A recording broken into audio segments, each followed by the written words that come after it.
Okay, cool. All right, we're rolling. Hey, everybody, welcome to another episode of Face the Truth. This is an awesome episode. I'm very excited about this one. Episode 100. I can't believe it. It's been almost 2 years now since I decided to start this thing. I've been super honored to have so many insanely amazing guests on this podcast. So many great talks, stories, laughs, cries, lots of different things. So it's been an amazing experience for me personally. So I want to thank everyone for that. And my guest this week has not only been a good friend of mine for, a long time now. It's been a while. But he's also a huge inspiration for me personally, artistically, as far as also just how to be a better person. He's just a great guy. All around talented, super inspirational, exciting, very funny guy. And just, there's a lot more I'd like to know about him. So I'm really excited to be able to talk to him. He's the one and only, the brilliant Bobby Chiu.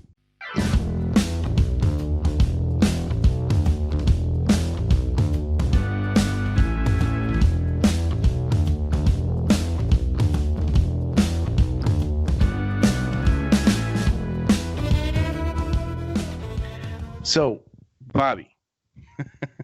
Hey, Jason. You look scared. No, I'm like, I have done so many, talks and things like that on my own YouTube channel. It really just feels like, the flip-flop? It just feels like another day. Honestly. Yeah, okay. It just kind of goes away. I was thinking about what do I want to pick up from the grocery store. Yeah, okay. But the other thing I was thinking about as you're doing the intro was who cried? What happened there? Oh, no. There's just been emotional things, different things people talk about, I mean. Okay. Yeah. Do I need to get my tissues? Yeah. Kind of like the Oprah of art podcast here. This is not the Dr. Phil. Okay.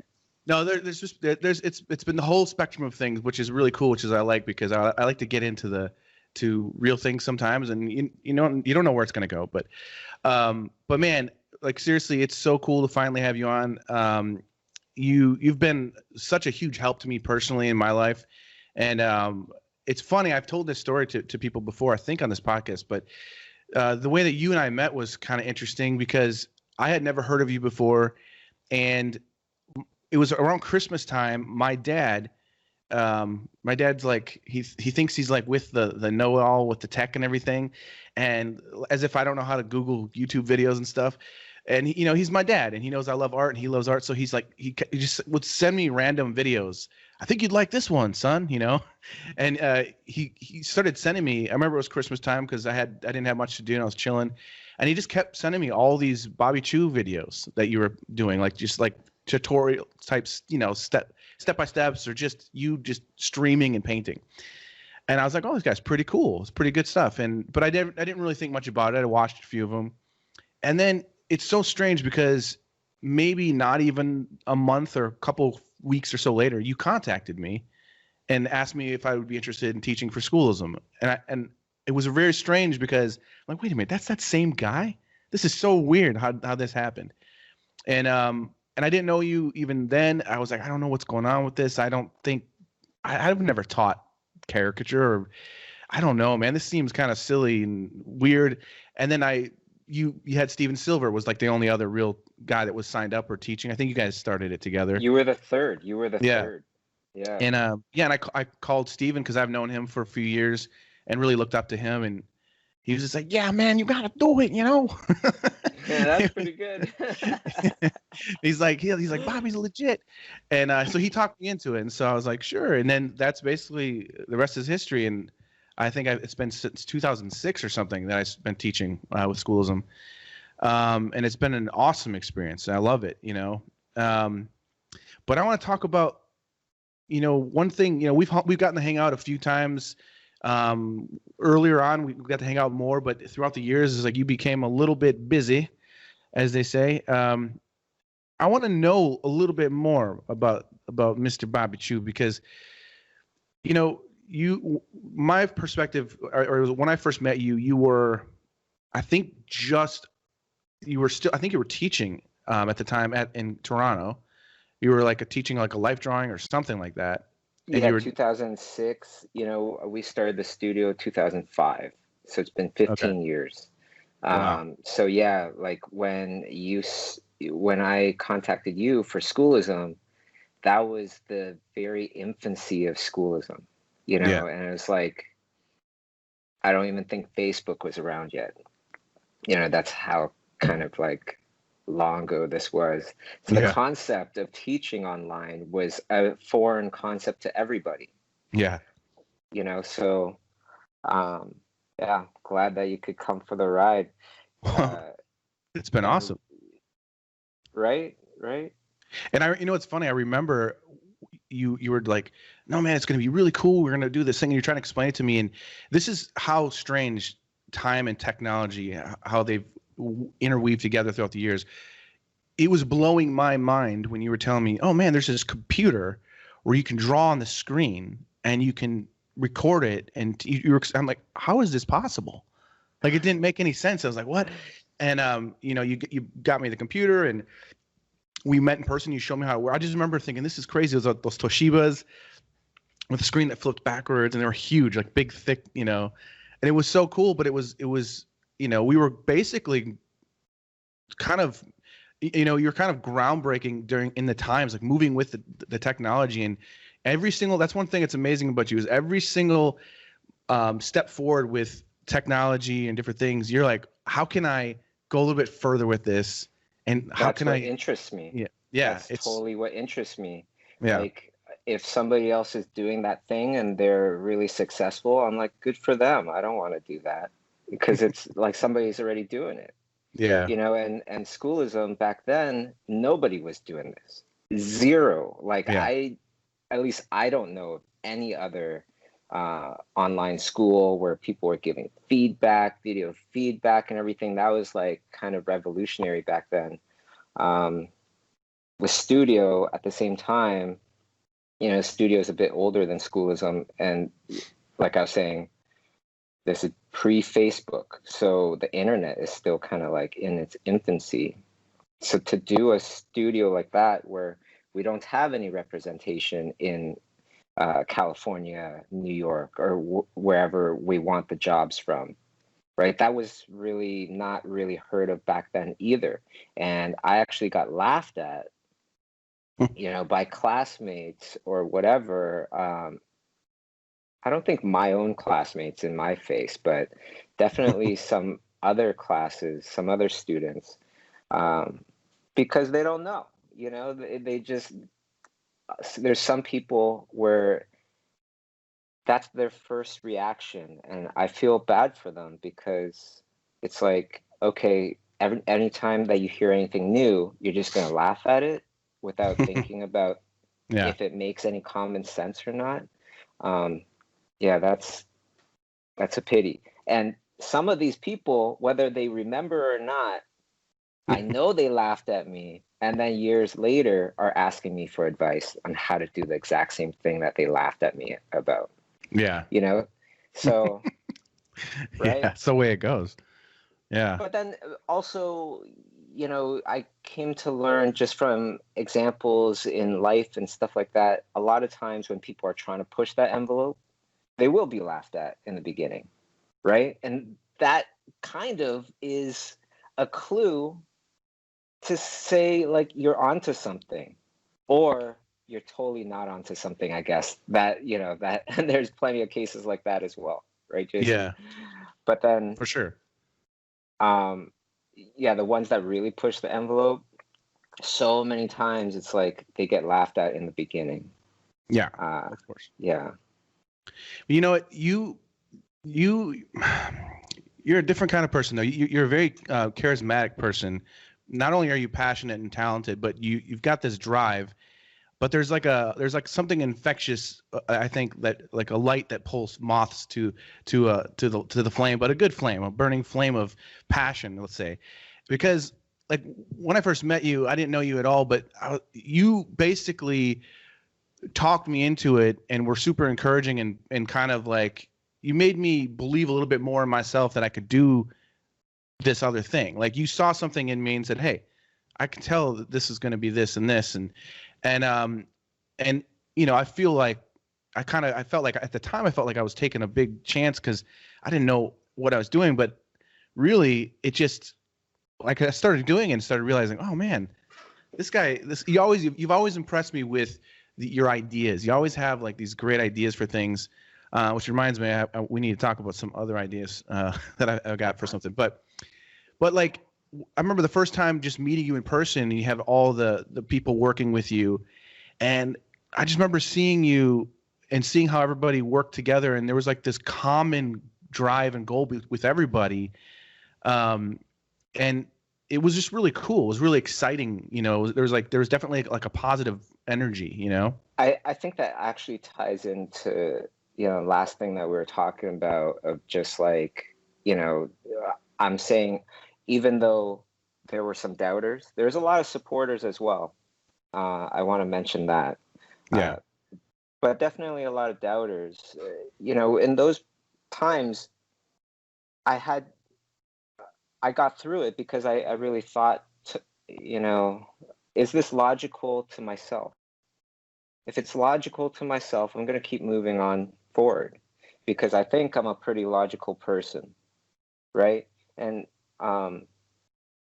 that helps me with, you know, all this other stuff that you're talking about as well. Like, I just think, okay, is it logical?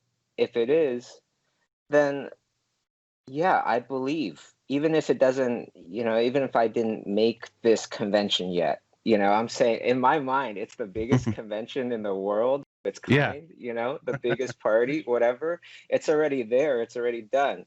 The schoolism, it's already done. It makes perfect sense. And so that kind of, I think that kind of confidence, once it passes my logic test, really helps me to gather the troops, to gather the group, you know, the masses, to come and enjoy the ride with me. Yeah, for sure.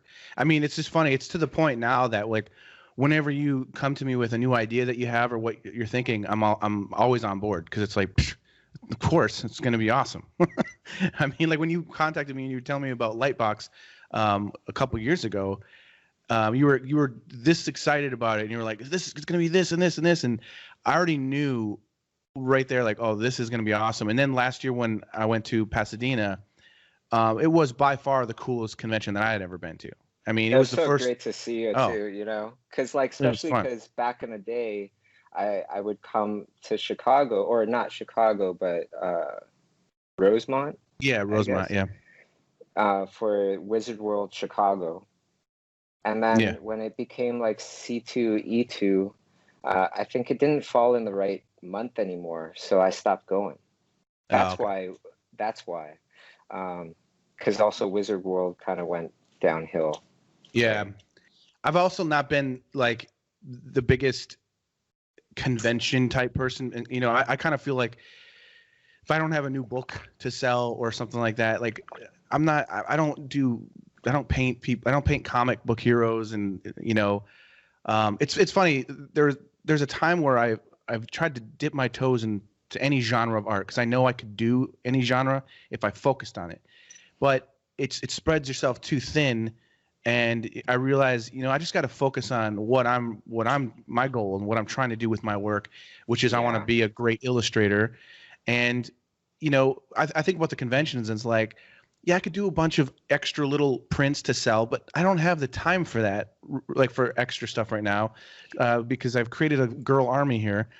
Well, let's talk about that for a second. Because, like, I think that's like an important thing, that hopefully everybody will have this problem, which is too many options, right? Yeah. And having too many options it is a problem if you don't know how to handle it, right? And we want people to succeed. They got to know, like, you work a lot of times saying yes to anything to get to that point where people are giving you tons of jobs, and now more than you can handle. At a point, you need to think about, what choices do I want to say yes to, and all the rest to say no to. Right? Oh, for sure. That's something that's what you're talking about right now. Yeah, for sure. Like, you know, I had to basically, you know, I mean, don't get me wrong. Like if a great character design option comes before me and they're like, hey, we would like you to work on this and this, of course I'll take it. If I feel like I think I could really do well at that particular thing. But I'm not like pursuing that and trying to create an extra portfolio on the side because I'm already doing what I'm doing. Right. You know, and I have a lot of things within my own path that I want to continue to develop and push, and you know, so it can be crazy like that. So what I was trying to say though is the conventions I only really was going to them if you guys were going to be there, so I could like hang out with the schoolism group, because I also feel like, you know, that's a great opportunity to promote schoolism and everything else, and it makes more sense for me to just have a couple things to sell and just to meet people than to just have my own booth. And you know, like who wants, like, listen, I don't mind painting political people and whatever else, but who wants to buy a print of Pelosi or Trump or anything? That's unless I'm taking it to some like porno images, I don't think anyone's interested. But like, I think that like that's, as far as the convention things go, that's why the Lightbox thing was so cool for me personally, because it was the best convention I've ever been to as far as a group of artists, so many amazing artists from every single, I mean, the best of the best from every single genre you can think of. And it was all about the art, all about the artists. It wasn't like how other conventions felt lacking in that regard to me, where this was just really about the love of art and artists. And it was really cool. And so I left that experience just feeling like, wow, that was just awesome. And Bobby just knocked it out of the park. It was so cool. So, you know, and then when you contacted me this year about, hey, we're going to have to do it, we're doing this online thing, I knew I didn't understand it again. I was like, how's this going to work? But I knew it was going to work. I knew it was going to be awesome. What an opportunity. You know what I mean? It was awesome, dude. And big shouts out to Jim DeMonacos, my partner. Yeah. With Lightbox. Yeah, he was awesome, dude. And our whole team, everybody, you know, it's a group effort. Mm-hmm. But yeah, that's what you know, so for that, you know, there's other conventions. Why make another one? Because most conventions, or pretty much all of them, are not made by artists. Yeah. Yet they're for artists. And if you start to feel like this is getting too corporate and stuff, that I shared that kind of feeling. I want to make something where it's like an amazing reason for us to all come together once a year, make the pilgrimage, and you know, meet up at Lightbox, right? And that's exactly what happened. It was fantastic. We had to, there were so many things. We had to get a zoo license, petting zoo license, because we had a wolf. We had a wolf, and we had 2 golden eagles there. I missed that. Yeah, we had 2 golden eagles and a turkey vulture. Wow. And a white wolf. And they're all real. And they're there for people to paint and draw. The turkey vulture, that was awesome. It would just, at a point, it started looking at its owner's eyes, right? And so the owner puts on these reflective sunglasses, because he's like, yeah, he's looking at the moisture in my eyes, and that's not good, because that's what it'll peck at. Oh my gosh. And he's trying to hold this thing while everybody's drawing it, and he's trying not to get pecked, you know. Nothing happened, of course. You know, he's a very well-trained individual with turkey vultures and such. But yeah, what an experience. And then this year, you know, that was like, I thought that was an amazing opportunity. Yeah. You know, because like for me, I've been to some online events, and some of them are cool, but generally I don't stay in the online event. I go and I do my own thing when I'm done my presentation, you know, but then this one, everybody just wanted to stay, which was awesome. Really, really awesome to feel and to hear. Yeah. It was really a lot of fun. And I really liked the Magna Studios, where you could just, like, it was fun just for me. Like, I was like, I think I have a couple hours right now to spare. and I did it a couple times where I just hop on, start drawing, and within seconds, there's like 20 to 50 people all just drawing with me. And it was just so much fun. I was like, this is really cool. It was like such a cool experience just to be able to hang out and draw. And people start drawing on top and different things. And it was just a really interesting way. And I think it's at this time right now, I mean, obviously 2020 is so fucked up, and it's no question the worst year for everybody. But this was a great opportunity to be able to just kind of be able to just kind of leave for a little bit and hang out with people, even though we're still stuck in our homes and whatever else, but we're still able to, hang out with so many people and to see so many awesome demos and everything. I mean, it was just really such almost therapeutic in a way. It was just awesome. It's definitely, and it's definitely, brought a lot of people a lot of headaches this year. But, I always try to look at the positive side of things. And what I see with this year is like it forced so much evolution in so many different ways. As soon as we get out of this mess, then all of the evolution that's happened in the many different industries, the many different ways, like conventions, online conventions now, working together, working remotely, all those things will start to plus all of the normal life. Exactly. As long as we can get somewhat back to normacy, right? then we would be able to bring all this extra stuff to the plate now. Yeah.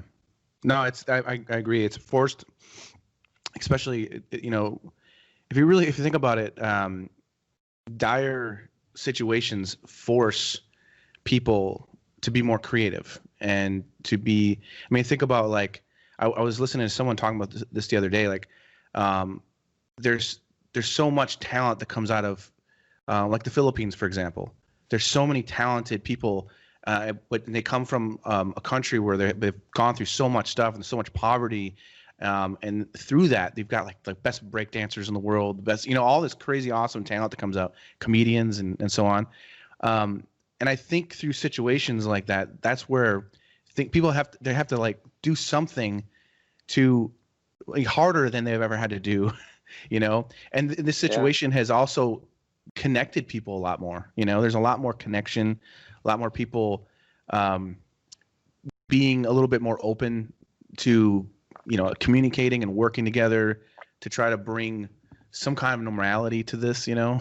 There's been some positive things, and I think it's one thing that I've been trying to do with having 4 daughters now, is it's a hard time when you've got kids, because it's really easy for them to get depressed and freaked out and like, all this kind of stuff. So you can't let that happen. You got to be that person that takes all of that on for them. You know what I mean? So that they can try to have the most normal life as possible when everything's falling apart around them. You know what I mean? Like, don't let them know it's falling apart. Just like, hey, it's so cool. Let's go to the park and play catch with the baseball, Wow. Like, I theoretically know what you mean, but I don't know what you mean because I don't got 4 daughters. But I highly respect the fact that you do, and you're doing your thing. It's far more than what I would be capable of right now. Well, you've got to, though. You know what I mean? Like when you know what? This is sort of off topic, but not really. But I just watched. Do you like zombie movies, by any chance? Yeah. Yeah, okay. Totally. So have you seen The Train to Busan? No. Dude, you have to watch this movie. I just heard of it about a week ago, and I watched it 3 nights in a row. It's the best zombie movie I have ever seen. The best zombies, really creative, takes things to another level. I love that when they take something that we've known for so many years and they do something new with it. But also, more importantly, the story is so good. And it's so beautiful, and there's parts in the movie that will make you cry. That like serious, like it's really a powerful movie. It takes place in South Korea, so it's all in Korean. But it's subtitled and everything. but it is like such a beautifully made movie, well written, acted. I mean, you gotta watch it. The Train to Busan. See, that's the thing. It's hard for me to watch things that I have to sit there and read, because You don't even have to. half the time I'm only listening to it, and Yeah. I'm just painting and drawing, or I'm working. Oh, I see what you're saying.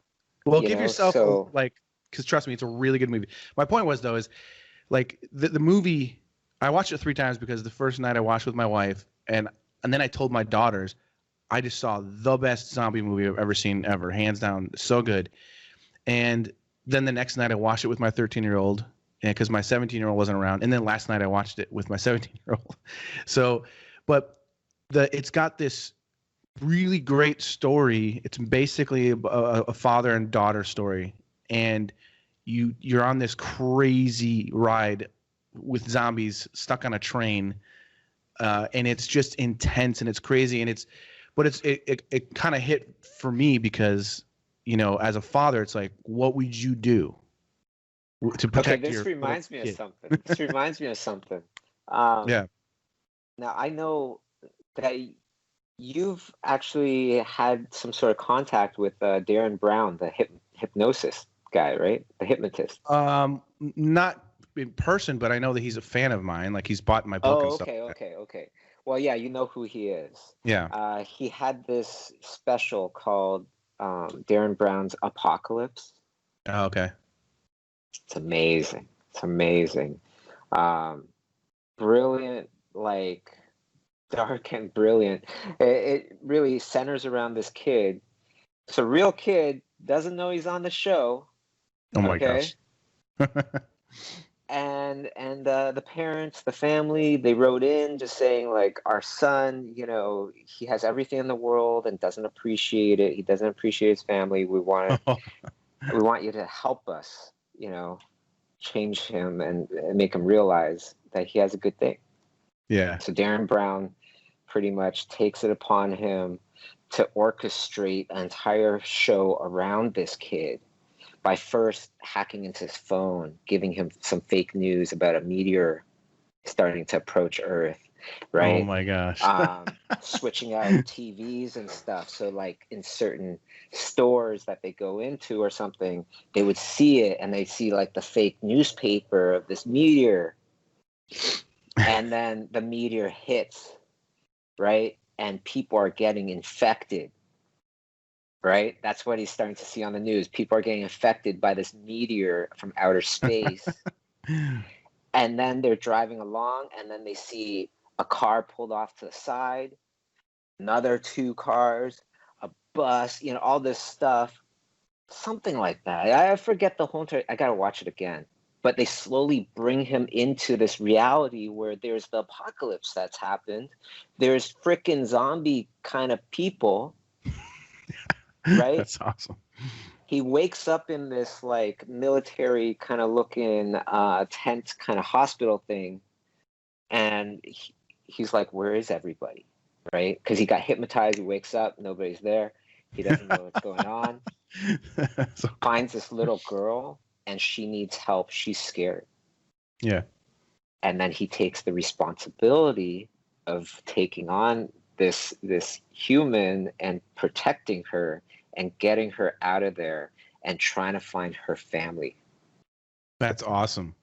Right? And then through the whole process, he learns to be responsible. He learns to be grateful.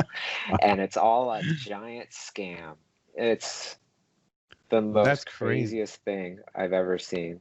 That's awesome. That's incredible. That's show you the power of the mind right there.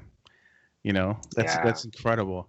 I mean, I was thinking like, and like, you know, I was trying to think about certain situations when I was watching the movie, like what kind of person would I be in that situation? Like, would I be a hero type where I try to help as many people as possible?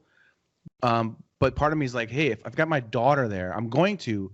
But if anything comes between my daughter and I, you better watch out. Like, and my daughters were like, but Dad, but you would let that lady, you know, this, and I go, yeah, to save you, I would throw that lady in front of the zombie. Yeah. Like, probably. like, I mean, when it comes down to that. kind of on topic. back in the day when I was in college, we would have a tiger come in once a year, or maybe twice a year, and we draw the tiger. Right, the tiger would just move around the class, and I would tell my mom, and I told my mom this, and it was like, well, make sure that you're standing behind somebody that's a lot bigger than you and looks more tasty, because if push comes to shove, you got to shove them towards the tiger and run out of there or something like that. Yeah, it just reminded me of that. That's really funny. That's really funny, man. Yeah, those are real thoughts, though. I was in Alaska with my dad, and he was teaching painting lessons up there. And it was in the summertime, and it doesn't really get dark. And around like 10 o'clock at night, he's like, "Hey, you want to go for a little stroll?" And I was like thinking, no, because we were staying in like this like mountaineer area in the woods in Juneau, and there's like thousands of bears. And he was like, "Oh, come on, it'll be fine. Don't worry. We've got bear whistles and stuff." And I'm just like, I was not, the whole time I was nervous the entire time. And we're going for this little walk. He's like, "It'll just be a short walk. It's just really beautiful here." And so we start walking, and we're coming towards like this water area where there's like a really cool path. And every single thing I saw an old tractor. And I was like, if I could climb up that really fast, I bet you I could get away from a bear. I saw an outhouse somewhere. I'm like, if I could get inside there and shut the door. I was just thinking about these things. And then You're making plans the whole time. And I wasn't thinking about my dad at all. I was just like, this is what I'm gonna do. So were you enjoying the walk? No, because then at one point my dad, I start to smell like a fishy smell, and I go, "Dad, you smell that? It's like I can smell like fish." And he's like, "Yeah, I smell it." I go, "Well, Dad, if we can smell the fish, hello, the bears smell fish." And he was like, "Oh, he goes, are you freaking out a little bit?" I go, "Yeah, I'm a little bit freaked out here." And then we come up to a pile of like gutted fish remains that some fishermen just left there. And then when my dad saw that, he was like, "Ugh, yeah, this is probably not a smart idea." I'm like, "Thank you." So we finally turned around and hiked back. But the entire time, I'm just looking in the woods, and I'm just, freaked out. And I told my dad, like, "I love you, Dad, but I'm prepared to run as fast as I can and not look back." Like right now. Because I said, I am freaked out right now. Oh my God, that was your plan? Well, what are you supposed to do? Like, I don't know. Well, here's the other part of the story that I didn't tell you. Think of a plan to protect both of you. No, here's why. How do you get both of you out? Here's why. I left this part out accidentally, but here's why. My dad, we were staying in this small little cabin thing with no heat or anything. It was on the outside of these people's home, and they were letting us stay in this little cabin. It was really cool, but at night, you couldn't go out. I didn't want to go out to pee or anything because it was just freezing. So I just stayed in my sleeping bag all night on this cot, freezing, and I had to go to the bathroom so bad. But I'm like, I'm not going out there, because every night my dad thought it was funny to read me the stories. He bought this book in Juneau about true grizzly bear attacks that happened in Juneau. It was like a real book. So every night he was reading me these stories, and he's laughing about it and everything else. And like how they can rip car doors off and all kinds of stuff, swipe someone and their hip just gets removed in a second, stuff like that. And I'm like, so that's why I'm like, "Dad, I'm gone." Like, he was, so it wasn't just me being a bad son. Yeah, you were traumatized. I was like freaked out, because then they're like, and we saw a bear walk right through the town at one point during the day. And then when you go to the restaurant to eat, we had like seafood and stuff. They have signs that say, "Wash your hands very well so you don't smell like fish, because you could attract bears." So it was in my mind the entire time. It's like, yeah, I don't want to be a snack, But anyways, I wanted to go back to before I met you, way before when you were a kid, because I'm curious about where your passion and love for art started. Like, where did that all start for you? Yeah. Like, from what my mom tells me, when I was a kid, I didn't really talk very much. And I remember seeing a report card from daycare, I think it was. And it was like, it said something like, Bobby really likes art, and he's always first to get his juice at juice time. but he doesn't talk to anybody. I knew how to talk, and I don't really remember this too much, but I think I just wasn't interested to talk to anybody. And because of that, then a lot more of that interest went into art. My mom said, like, yeah, if I had something to draw with, or if she gave me a pair of socks for some reason, I would entertain myself for like hours. And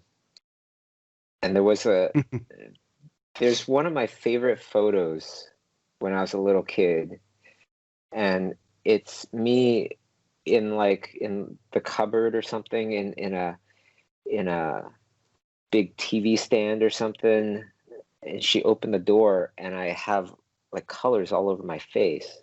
And apparently I was inside just coloring on my face or something and doing, painting, drawing, and just making a mess. And when she found me, she thought it was, adorable or whatever, and took a picture. Yeah, so when I was little, it was all about, I really just naturally gravitated towards art, but then at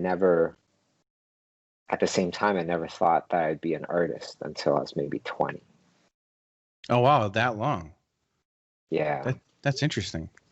So, because I went to business school before I went to art school. See, that makes a lot of sense. Yeah, that makes a lot of sense. I was thinking I would be a business person. You are a business person. It's kind of funny that it went back to that. Yeah, my dad, he owned his own business, so seeing that and seeing like what he had to do every day, and like, you're essentially independent. It's all kind of up to you and your other co-owners and partners and things like that to make things happen. Something about that really, really interests me.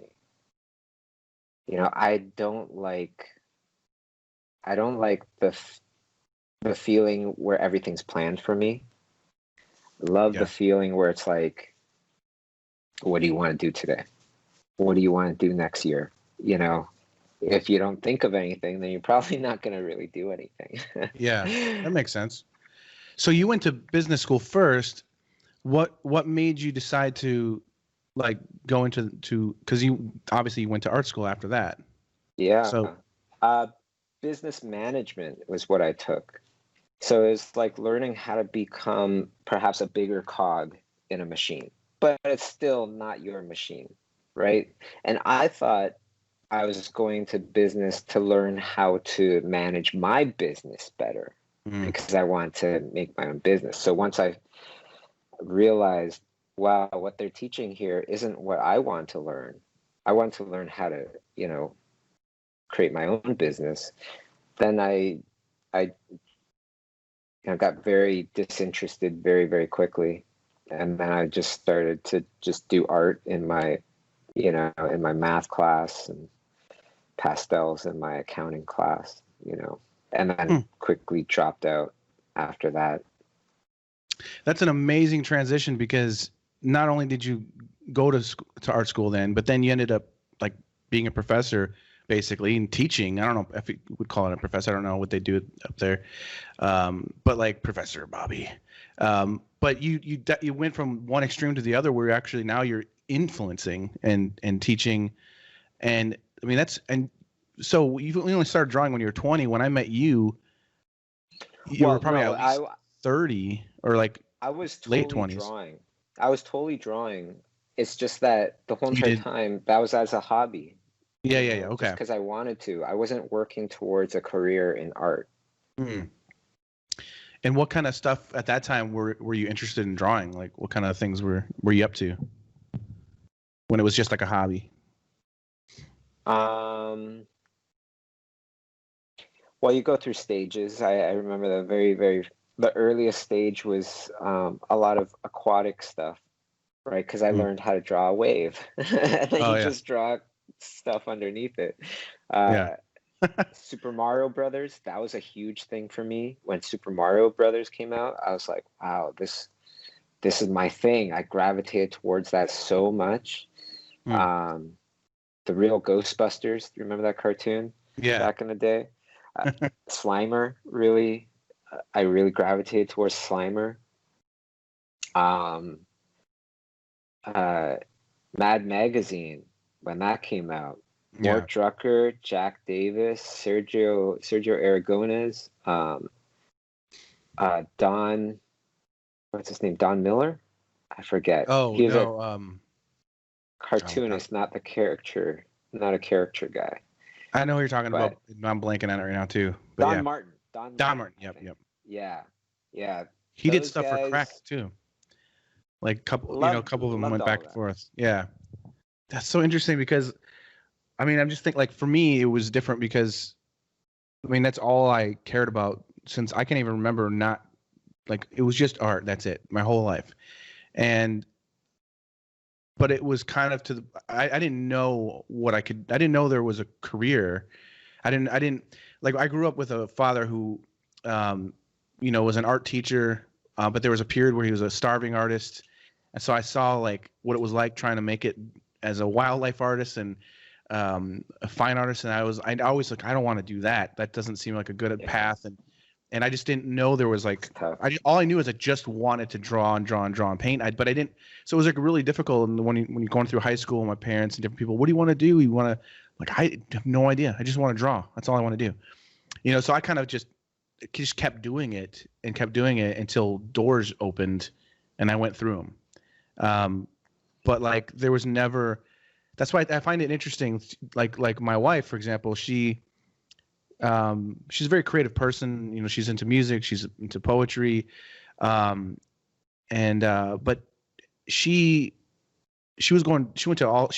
got several different degrees from different things that she went into. And it wasn't until she was like in her 20s when she was in I think a psych class or something like that. And they wanted them to do a painting for the assignment. And she did her first painting of George Harrison in oils. And it was amazing. And she was like, oh my gosh, I can paint. And that's how she fell into being an artist. And then all of a sudden she drops out of that and starts going to art school. And she's like, now she's a painter. So it's really strange to hear the different perspectives on that, how different people fall into it, where for me, I felt like it was an obsession. Really changed me. The real lightning bolt came like when Jurassic Park came out. Oh, okay. I saw those dinosaurs and I was like, that it just blew my mind. And when I was 17, I got a job at a toy company. And I was like designing toys for a lot of movies. And so that really got me interested. And even at that time, I was still thinking it's going to be a hobby. Yeah. I have a summer job doing art, but later on, I'm going to get into business or whatever. Yeah, I remember you telling me about that was like one of your first things. And it was like, you were like helping design like Star Wars toys and different things, something like that. I worked on Star Wars toys, Batman toys, Spider-Man. I remember doing pretty cool job. A lot of Disney stuff, A Bug's Life, toys, a whole bunch. That's a pretty cool way to start getting into the art world, though. And now, like, I mean, let's skip ahead a little bit because obviously throughout the years, one of your big goals throughout everything was to do character design and work on movies. And not only have you done that, but you've really done that. And then you went on, you created your own show, NIKO and the Sword, which is super successful. Congrats on that, by the way. That's amazing. You guys won Emmys, a couple Emmys for that, right? We won season 1, and then season 2 we were nominated this year, but we didn't win. But still, man, it's like, dude, that is so amazing. And I'll never forget too, like, I think it was 2007 or so, you started working on Tim Burton's Alice in Wonderland, and you called me up, hey, you want to do some work on this with me? And yeah, you worked on the tools with me. Yeah, and it was like the coolest experience, man. It was like, And I had no idea. It was like so. All I knew is, yeah, of course. Like that's kind of how it was with me with a lot of first things, where the first time Time Magazine called me, before they even explained to me what they wanted me to do, I already agreed to. I'm doing it. But you just kept this trajectory of like, okay, we're gonna kill it on Alice in Wonderland, and then I think shortly after that, sorry, one of my daughters losing her mind right now, but shortly after that, I think it was like Men in Black or something like that. I mean, but you just kept working on all these projects, and then from then on, it's like every once in a while, I just see something else like, oh, I did this, and like you've been like just insanely busy with projects. I'm sure there's a lot of things you can't even talk about right now, but how has that been for you? Basically getting into that industry. I mean, because you it's not just you, it's Kay, and it's you got like a kind of like a group of artists that you're kind of, I'm assuming it's not just you, but you've kind of created a little kind of character design empire for film work, and that's an amazing accomplishment. That's awesome. Well, yeah, thanks. Yeah, we do.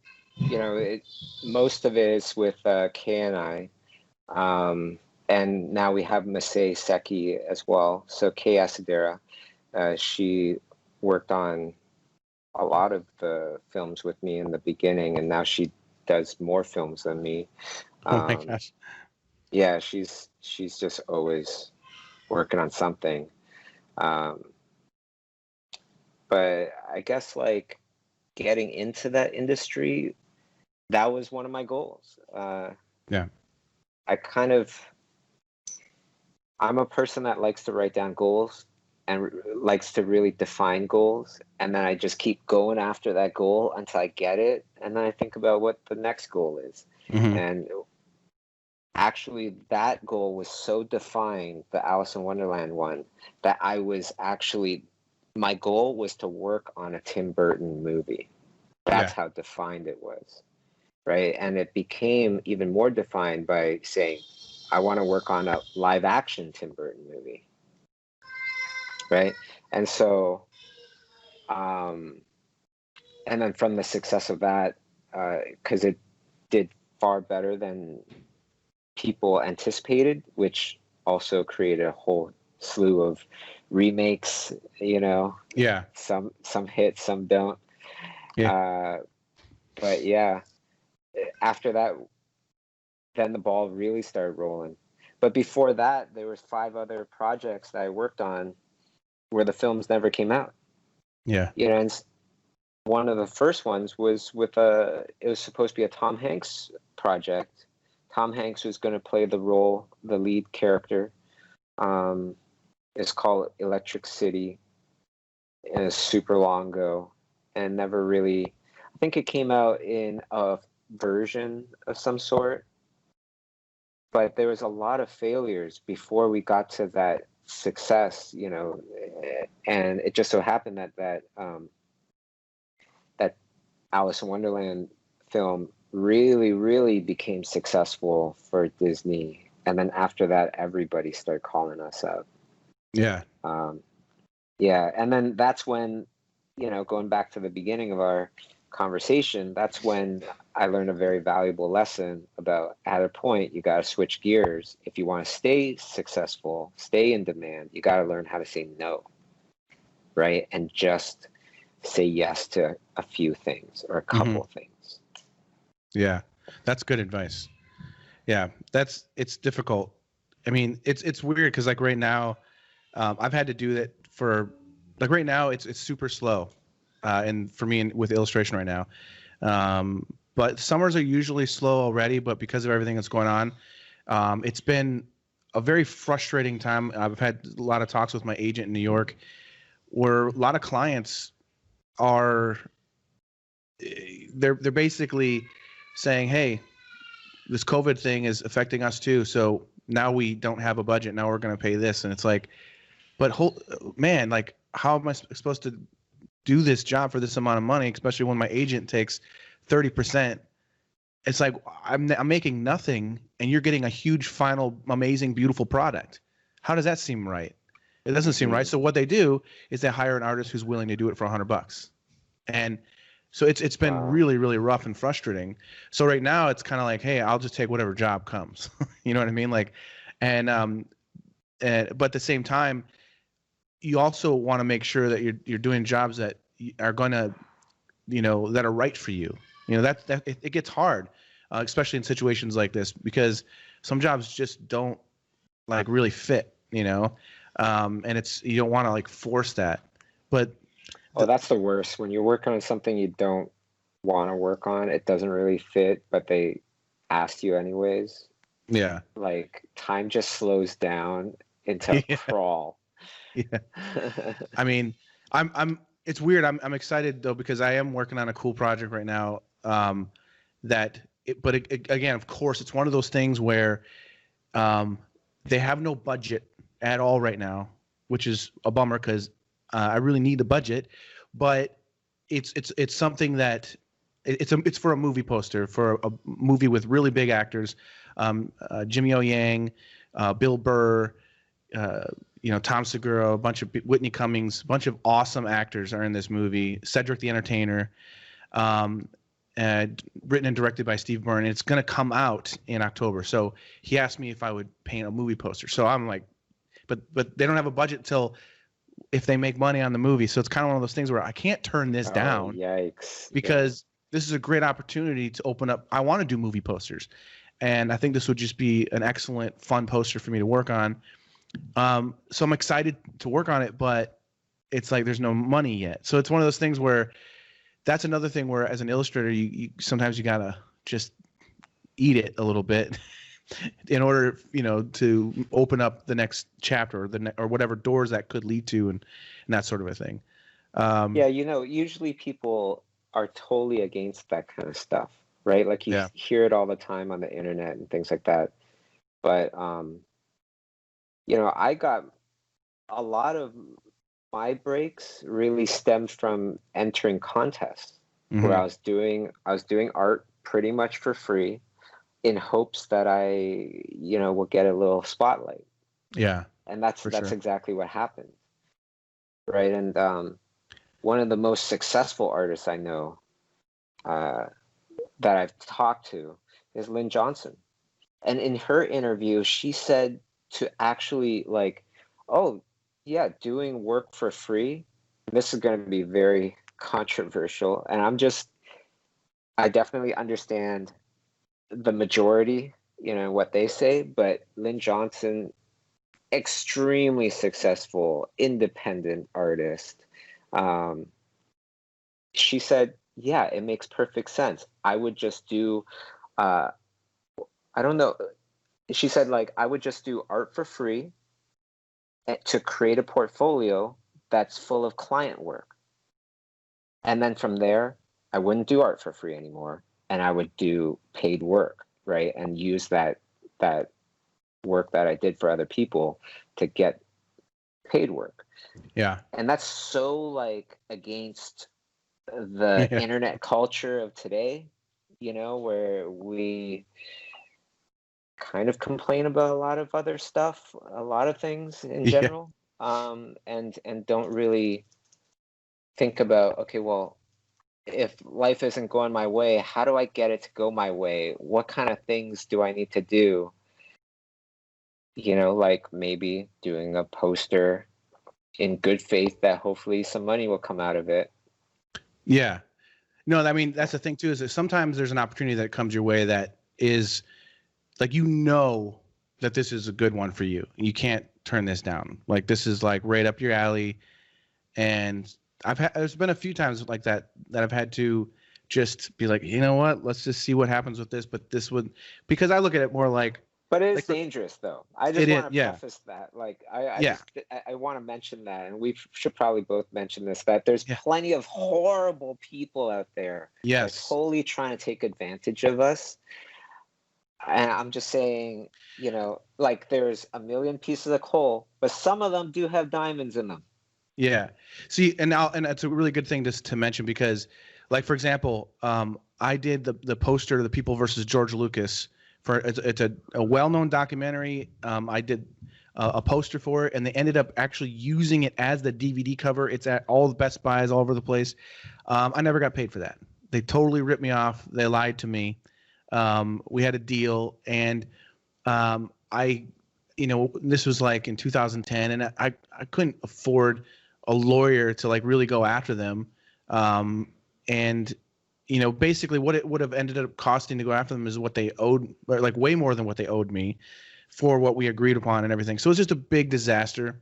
And so I told myself I'm never doing that kind of a thing again. But I feel this particular project's different because I know the director, he's a friend, I trust him. It's a different situation. And I also believe in his art, and I want to support it. So it's sort of like one of those things where I will get paid eventually. So it's not like, I'm not doing it for free. I think that becomes very dangerous because you don't want to get taken advantage of and that sort of a thing. And my nature is always to like, if everybody's going, hey, yeah, we should go right, then I'd look left and I'd go, but then what about that little trail right there? Yeah. So most of the time, yeah, hell yeah. Always get paid. Yeah. I'm just saying there are some tiny little, situations. There's also things like in the illustration world, I used to do a lot of New York Observer covers. They don't really do the printed edition anymore, but they don't pay well. It's pretty bad. And it's kind of insulting. But the thing is they're on every single corner in New York City. So when you do a cover for them, it's like a mini billboard because it's literally everywhere. So every art director in New York sees it. And that's the way I would look at it. Like, okay, listen, I'm only making this much on this one, but everyone's going to see it. You know what I mean? If it satisfies your needs, then for sure. Yeah. Like I think about the comic book industry, and it's like, yeah, I'm not getting paid that much, even though this might be whatever big company. But then the original, I could sell the original and make a bunch of money on it, and then that justifies it. Exactly. Yep. Yeah. To each their own. That wouldn't work for me because I'd just be like, that guy still, got this work for way cheaper. Yeah. I turned down a cover for Marvel years ago. I was really excited about it because I thought, oh man, this is something I wanted to do since I was a kid. But they only offered me $400, and I was just like, that's ridiculous for the amount of work I know I'm going to have to put into this. It's just, so there's definitely times where it's just like, part of me wishes I still would have done it, but at the same time, it's like that. I actually took on a job. This is what happens to me all the time. If I take on a job like that, then all of a sudden another client contacts me with something that's way better money that I can't do now because I've committed to this other thing, so that's another thing to think about. But I don't know. It's one of those things where I've been doing this since I was about 20. And I'm still learning. I'm still figuring out how it works, and it changes. The rules of the game change constantly. So I don't know what if there's any point to this, but it's one of those things where I think as artists we don't. I mean, for me as a freelancer, I don't always sometimes know what path is the right path. You know what I mean? It can be confusing and frustrating, and Well, for me, I feel the same way. I don't know what is the right path until you start going down it. But then at the same time, I'm not looking for just one path. Yeah. I'm always trying to create more paths. Just in case the one that I'm kind of focusing on, that one isn't going to work. I got all these other ones that have been laid out, and that'll strengthen, that'll give me the strength and the stuff I need to be able to get the time to regroup, think of some new stuff. I should have went to business school. That wasn't from business school. That's just like what's logical, because when I was a student, there was a point, I think it was just around my graduating year. Graduating year started with 9/11, right? Wow. And it's like, oh man, the whole entire world just changed. Beginning of my school year, and then it started to hit the economy, and all these people were getting laid off, and all of these studios were closing their doors to new people. And then I saw some teachers where they got laid off at the same time. And I'm like, I'm just a student. I'm thinking, well, those people, they have more experience than me. They're going to get all the jobs. Like, geez, look what happened when, and it was really just because of one major studio that did a massive layoff. And then all of a sudden, like, hundreds of people are in trouble. And they all do the same thing, and they're all vying for the same jobs now. I was like, I can't be stuck like in that kind of situation. I thought about that like when I was a student, and I was thinking, when I get out there, it's all about defense first. How do we set things up so there's multiple arms for income? Yeah. If you lose one, you still got 7 more or whatever. That's awesome. Here, hold but on. That's like schoolism for you. You know what I mean? That's oh yeah, for sure. For sure. That's been a huge buffer to help. Oh yeah. No. Also, the other thing about schoolism is, besides that, it's something that has helped me become a better, I think, artist and person, because it's helped me to be, more selfless and more have a desire more to help people. And I found out that I love teaching, that I really enjoy working with people and helping. And if they appreciate what I say, it's a very cool back and forth. And it's also taught me how to be a better artist, because I have to like figure out how to explain what I'm doing more. And all around, it's just a really great experience. Well, and actually, to plug your class, I would say that your class is one of the top, if not the top class for transformation. People enter your class one way, they come out like completely changed, like caterpillar to butterfly. So yeah, what you teach definitely is very, very effective. Yeah, it's been cool for me personally. Like it's really encouraging.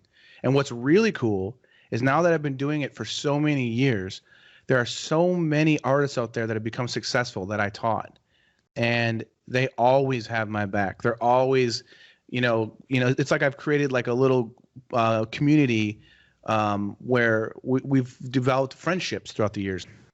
Do you remember that one student that you had? This is like years ago, so if you don't remember, then I don't blame you. But this student was a man that retired, and now that he's retired and everything, he can pursue his true passion, which is art, and took your class, and then actually started to be able to take jobs doing art professionally. And the guy was like 70 years old or something like that. Do you remember this? Yes. But what's the funny part about this story is that,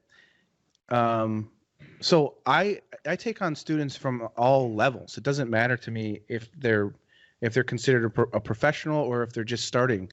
And I work with them, and I take my time, and I critique them and whatever. And I push people. I try to push them to be better. And this guy was doing pretty good, but I could tell he could do a lot better. He needed to sketch more. He needed to do more of this and that. So I would just push him and push him and push him. And he was getting better and better and better. And then towards the end, I was like pushing him really hard. And I was saying like, listen, man, this is okay, but it could be so much better if you would have put a lot more thought and time into you could have done like several thumbnails of this to get a better likeness, better this and that expression, all this. And he finally wrote me and he said, I just got to be honest with you. I'm like 70 something years old. I'm retired. This is just a hobby. And I really appreciate how hard you pushed me, but like you can kind of hold back a little bit. I was like, whoa. I don't know you don't know who they are, where they're from, it could be from anywhere. And I have found throughout the years, now I try to meet up with them. Now I try to meet up with them to see like who they are and stuff. to have a bit more context. Yeah, it's really cool. It's a really cool experience. You know, I really enjoy it. And it's just one of those things where it's really, for me, it's encouraging. You know, of course, I've had students before that I'm confused why they're taking the class because they don't really seem to care, and whatever, you know. But then there's those students that are so hungry and they want so bad, and those are the ones that I feel like an obligation and a responsibility to, like, you know, I feel like they paid for my class and they really want this. I got to do everything I can to help them.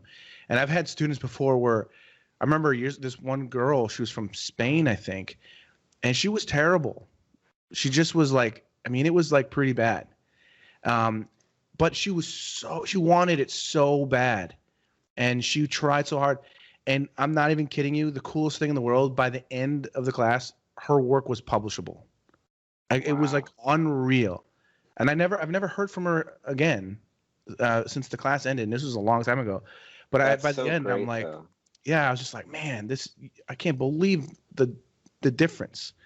Yeah, it's all about how hard you work, you know, and how much you want it, you know. How hard you work and where are you putting that energy into, you know, because there's some people that work real hard and they're working in all the wrong ways and they're not going to get anywhere. That's true. Yeah. Yeah. You know, they keep making the same mistakes over. They're painting the same face over and over again, doing their time. Yeah. Right. But like, paint something different. Mm-hmm. Change the angle. Stop painting that character. You painted that character about 10 billion times and just shoulders enough because it's for Instagram or something like that. Can I, you know, we want to make this interview special. So I want to rant a little bit about how social media messes up art. Yeah. Because now it's like, I think about, okay, what am I going to paint? I'm going to think about, well, what format, how's this going to look on Instagram? And I really hate that. I really don't like the fact that that even comes into my head. You know, like if I'm going to do a beautiful, epic, horizontal piece, you know, that's not going to get the love because it's going to be small on Instagram. Yeah, you have to show it in pieces. Stuff like that. Yeah. Yeah, I know that is annoying. It's kind of annoying. I do kind of miss back in the day where things were a little simpler with the blogs. That's how I found you. Yeah. The blog.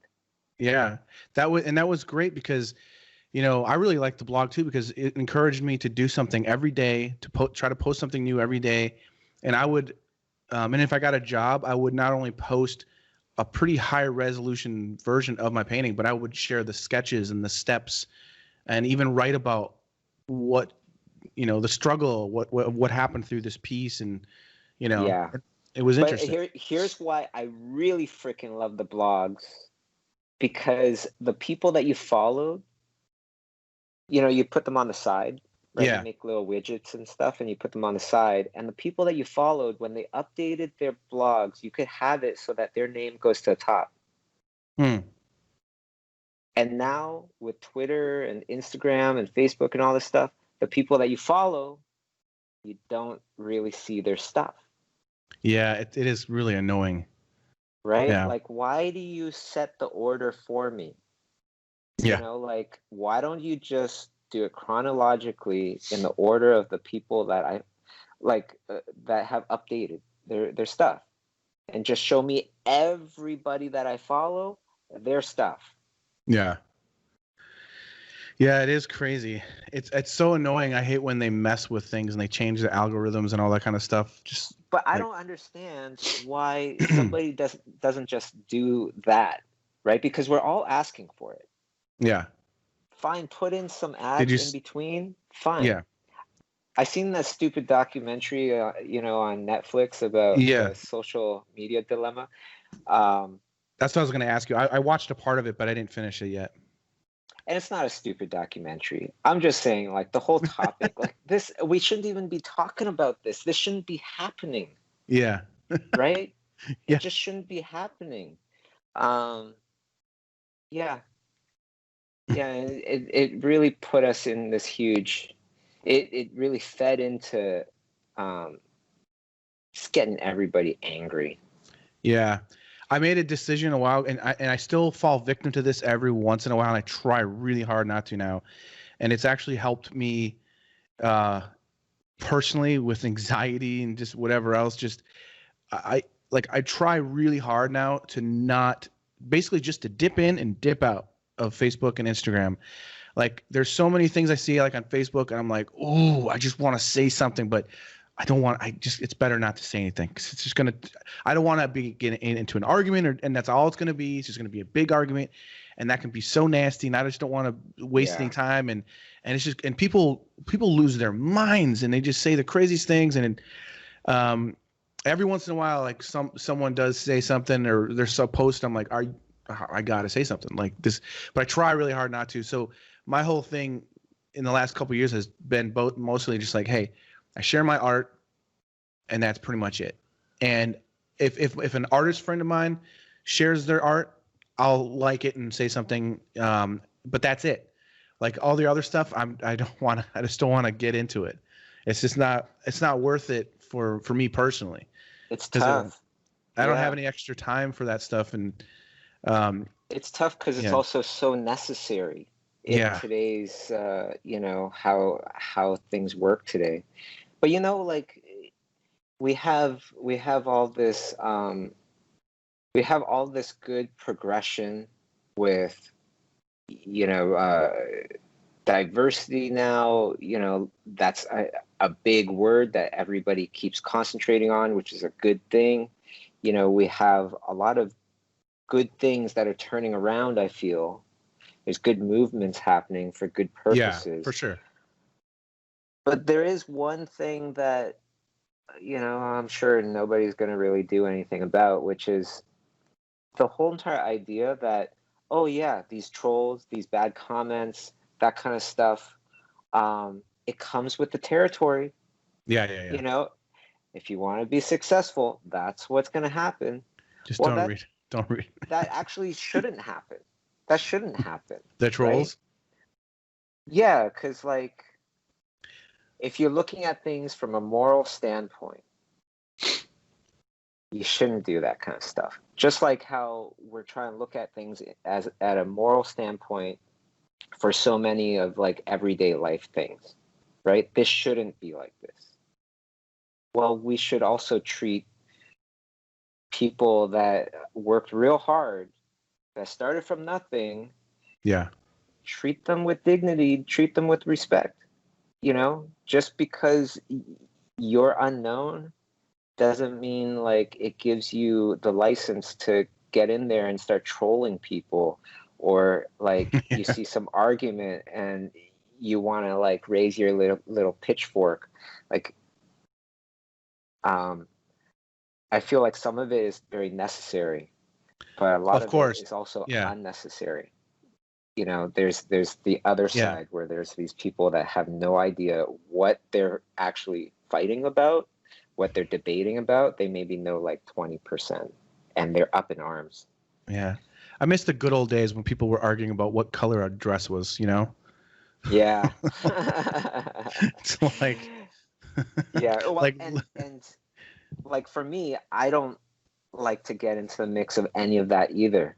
So instead, what I concentrated on was throwing together Lightbox Expo online with Jim, and really creating a positive weekend for everybody to really forget about a lot of this crap that they're all kind of entangled in.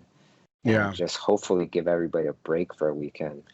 Yeah, that's what I was saying about it. It was a really nice, needed escape, It's, because there's this, and depending on where you live, things are different, Like here in Chicago, it's pretty tense. It's been crazy. I'm sure. And it's, my wife was saying how she's nervous just going for little walks right now with the babies, because you have no idea what's going to happen. We actually went for a walk with our two littlest ones, who's 3 and 3 months old. And we were just going to go for there's like a little cute park near us that has a little pond with turtles and stuff. And it's really fun to go to with the kids. On the way, all of a sudden, these police on motorcycles are driving up the road with at least 100 or more guys on motorcycles, and then more police behind them. And it was just like, whoop, whoop, whoop. And and it was like really aggressive and crazy. And I looked at the back of the jackets of most of the motorcycle guys, and it said something like blue something. I can't remember what it was. Like basically they were like police bikers that like they're like pro police or whatever it is. And there's nothing wrong with that, but what our fear is everything that's going on right now. Who's to say that all of a sudden people are going to start acting crazy right now? And we're here with our kids. We're just going for a little walk with our kids, and now this is happening. And so it was kind of like one of those moments where, like, man, there's so many, and there's been a lot of things like that where you're just out with your kids and something really unsettling is happening. Like, so it's one of those things where tensions are high. And you can feel it. You can feel, and I don't know where it is everyone else, but there's, I can feel tension just going into a Walgreens sometimes. Different things that happen. And so you can see that in the beginning of this virus, like being a Chinese guy walking around, it was like I had the cooties. Oh my gosh. But, whatever. I didn't even. I do feel like, and this is just me being an optimist, but like when you transition from one thing to another thing, like if you get laid off being a plumber and you start to become a real estate agent or something like that, every door that closes opens up a new one. But that transition period is funky and it's tough. Yeah, right. For sure. So the optimist in me is going, this is our transition period going from one way of life to hopefully an evolved way of life. Evolved way of thinking. And so this is the transition that's like just we're living in that period of time where people are going to look back and be like, remember the virus? It's a crazy time. Now, I mean, have you been experiencing like people treating you differently and like because you're Chinese? I mean, have you really? I never even. Here's the funniest thing about it is, like, I don't look at you and think, oh, Bobby's Chinese. I never even thought to ask you about that. But from your perspective, has it been kind of crazy? I've heard things in the U.S., but I don't know what it's like up there. Not anything to really complain too much about. It's just like there were a couple times where I would see the waitress. This is in the beginning. Yeah. So somebody pays the bill. She takes their card. She puts it in the machine. She types a bunch of stuff. Hands them the machine, and then she came to me. I hand her my card. She hands me the machine, and we just have a standoff. And I'm like, okay, I'll take your machine. I'll put in my card. I get it. Punch in my stuff, hand it back to you. Right. And like the way that she's holding the machine, I could tell she's being very careful to not, hold That's it so weird. in the same place or whatever. It was fine. Wow. But it is weird. Like, it's so strange. My thing is like, good, be paranoid, but do that to everybody. Yeah. Don't just do that to me because that makes me feel, kind of shitty. But that's about it. Like, it's nothing nearly as bad as, many other people. Yeah, I've heard a few things. Like Travis Louis and I were talking about it, and he's experienced some pretty shitty things since all this started. And so, yeah, and it's just crazy because like it never once ran through my mind. Like, I mean, it's weird that. And it's just, it's really disappointing that there's people that stupid. You know what I mean? Like, I mean, racism in general is just ridiculous, but obviously it's here and it's something that we have to deal with. We've had to deal with for forever. But this particular thing, it just takes like taking 2 minutes to like research or just to even understand. I mean, it's so ridiculous. The whole, like, I remember first hearing things in the news about that kind of stuff, and I was like, what, really? Like, Asian people are being discriminated against because of, I mean, it blows my mind. But that's kind of how this whole 2020 has been. Like, it's been so crazy, and that's why like I was talking with someone recently about it's like as soon as Kobe died, everything went to hell. Like, I mean, it was like that was like remember when Kobe died, and it was just like everyone, yeah, I was in LA at the time. Everyone was just so bummed, and it was like such a huge deal, and it's like, and now it's like I almost forget about that because it just went from one extreme to the next.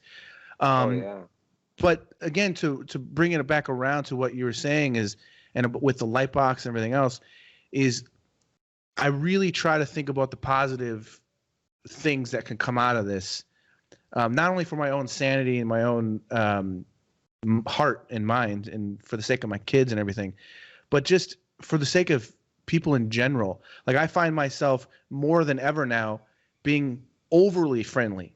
I'm already a friendly guy, but like now when I walk my dog out, I'm like saying hi to everybody, try to, like, you know what I mean? Like, I feel like we need that, hopefully a lot of people are feeling that way. I hope, Well, and like, we're talking about a bunch of negative things, but here's really another huge positive about this. When COVID hit, I was pretty, like, I didn't feel like working for like 2 days, which I know some people went on even longer than that, but it was just about 2 days, and that was very abnormal for me. What really kicked in was like a lot of opportunity is found in chaos. Yeah. Especially when you are looking to serve. When you're looking to help, when you're looking to serve, opportunities open up in a giant way in chaos because people need help. Mm-hmm. People need you to serve, right? So whether that's Lightbox, Schoolism, or whatever else, I really thought about that and had that be like a huge focus. Like, how can I serve? How can I do things for the better of the community? Because there's huge opportunities to do that. Yeah. When everything's all cushy, nobody needs any change, right? But when things are all chaotic, everybody needs change because they don't like it. It's chaotic. Now, it's not to say to be like an opportunistic person and go, oh, chaos, now where's the opportunities? I'm not saying that. I'm saying to serve, though, to serve. Exactly. No, I think that's pretty spot on. Hey, before we've been talking for a good amount of time here, I don't want to forget the questions we have. So I got a couple fan questions for you. Sure. And then I want to show you the fan art as well. So this first question is by Laurent Grassat. Hi, Bobby. Hi, Jason. Laurent here from France. First of all, thanks for sharing your passion and your knowledge with schoolism. I want to ask you something about self-confidence. Maybe because I self-taught, sometimes I don't trust in my work, and I feel like an imposter. And I don't dare to approach new clients or studio with whom I might or I would like to work with. But I've noticed that in your videos, you really look self-confident. Maybe you're not, but you look like. Have you any advice to build this self-confidence in our work? I got a funny story about that. Because like time, consistency, it builds confidence that, as long as you're succeeding over time and consistent with it, that you'll be you'll be successful again. But let's back up the clock to when I wasn't, doing my thing and being all successful. The very first job that I had as a freelancer that meant anything to me was for Autodesk. Back then it was Alias Wavefront for their program Sketchbook Pro, and I was doing the cover. And I was supposed to go in and pitch my idea for this cover of the software to the executives, right? So, and I'm working, so I have to take my lunch, take a nice long lunch, take the streetcar over. And I remember getting on that streetcar, and I just kept saying to myself, like, confidence radiates from me. It radiates from me like the rays of the sun. The confidence radiates from me like the waves of the ocean. And I just kept saying this because I was so freaking nervous. I kept imagining that energy and confidence is coming out of me, and I'm going to go in there confident. My face, my actions are going to be natural. And I just kept saying this. And then I look over, I saw that that everybody moved away from me, because I was just like in it, yeah. And I got off the streetcar, went into the meeting, 6 or 7 executives around a table. That's what I kind of remember. I'm doing my thing. I'm giving my pitch. And I got the job, Yeah. So that really helps to just picture yourself going through the steps and how you want to be, and picture it all the small things. How are you going to talk to the receptionist? How do you get up in the morning? If it's like really, really important, I start off with how I'm going to get up in the morning, how I'm going to feel. And then hopefully when you go through the process, it'll feel very familiar. It'll feel like, yeah, I've been through this. Also, what I tend to do is I'll go through a scenario where whatever I'm doing is highly successful. I'll go through another scenario where things go horribly wrong, Jason. And like the worst things I can think of happen. And how do I recover from that? That's helped a lot, because sometimes shit just happens. Yeah. But if you already imagined it, you'll be like, all right, I recognize that this is what I'm going to do. That's awesome. Yeah. Yeah, that NIKO and the Sword of Light, we started off as an animated comic book app. And the whole entire time, I'm thinking about success and failure. I'm thinking about horrible failure and what we would do. We would get even more pumped up. We'd get even more jazzed up. And we were all thinking about this, so that when we put out the app, it didn't do well in the first 2 weeks. Sold hardly anything, even though we worked on this thing for 2 years of our spare time. Yeah. But we were so ready.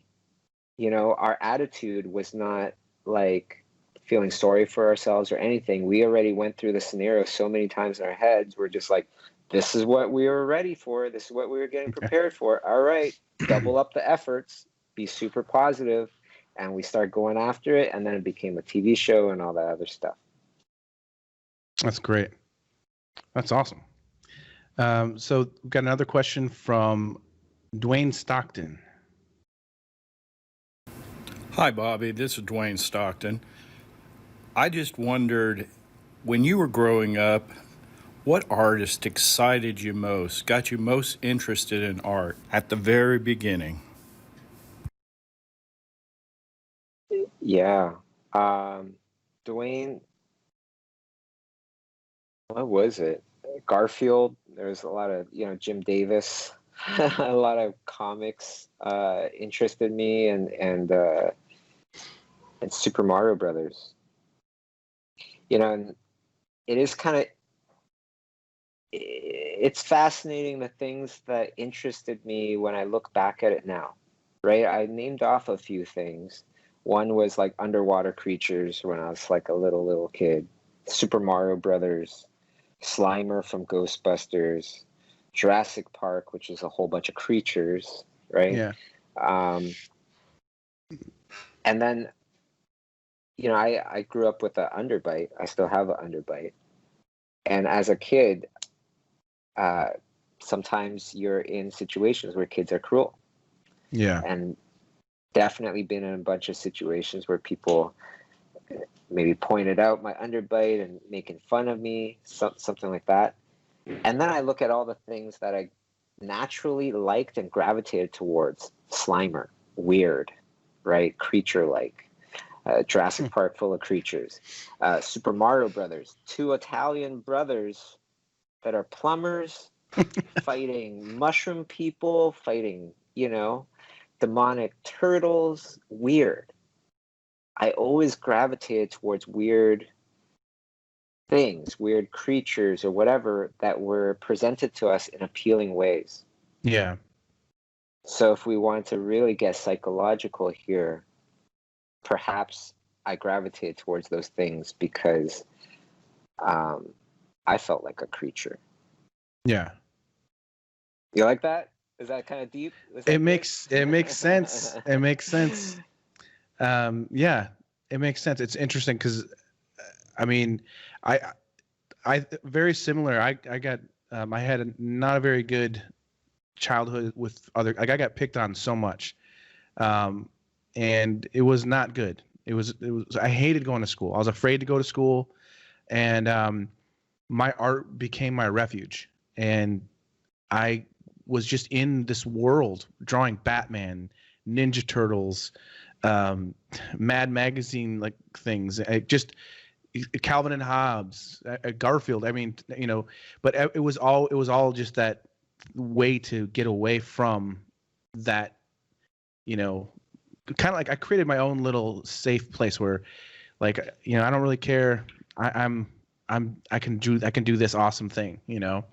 But it's interesting when you were saying Slimer and Super Mario Brothers and what was the other one that really, I can't remember the other one, but I'm like, man, I can see the ocean creatures. I'm like, I can see all of that in Bobby's work. Like to still, like you can see there's like that, but you obviously take it to your own, you've created your own universe with it. But that's pretty interesting. Yeah, that's pretty cool, man. This is the last question. This is from Lars Erik Robinson, and I'll prepare ahead of time. It's a long question. Okay. He also did a drawing of you as well. Oh, that I'll show you. So. Hey, good morning, Bobby and Jason Seiler.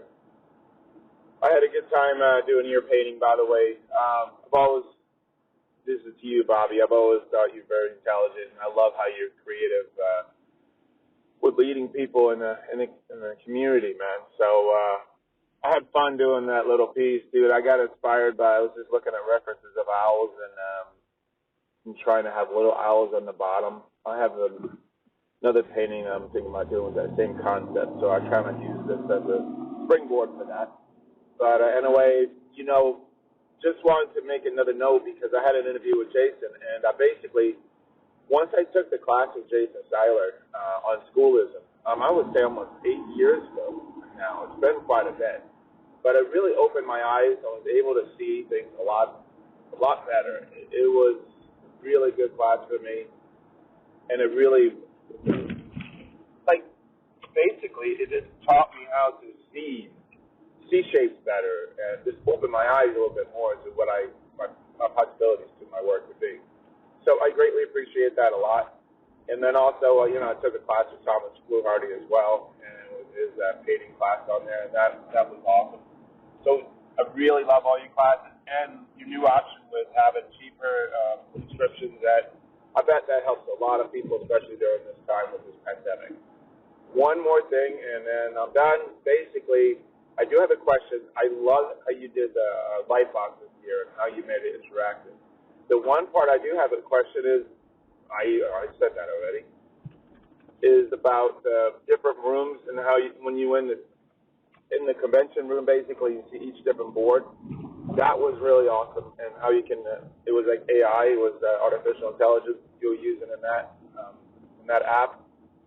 But is it interactive where you could actually, I would like to sell this to a client because I do a lot of digital caricatures for trade shows.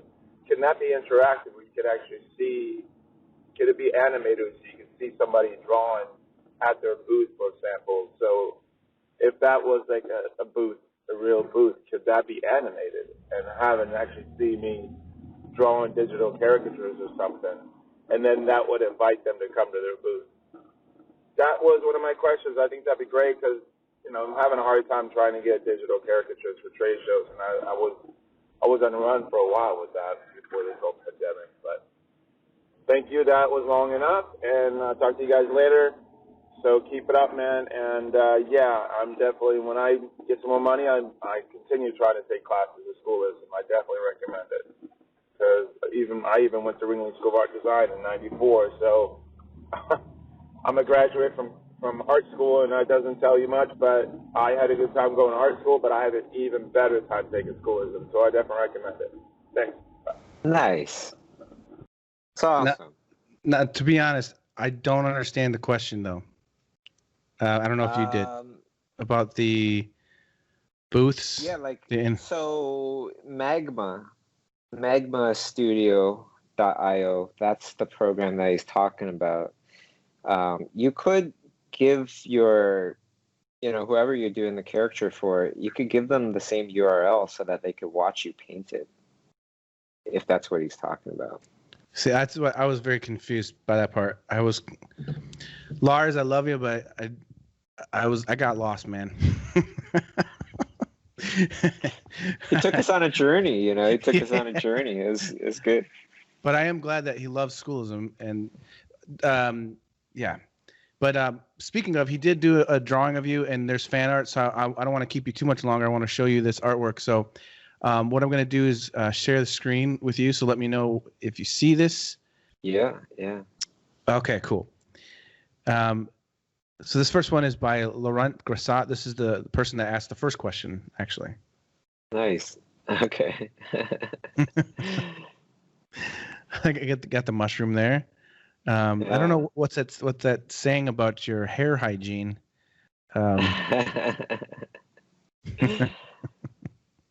Yeah, got some dirt in my hair. Yeah. Oh wow. This is by Hossein Rezapour.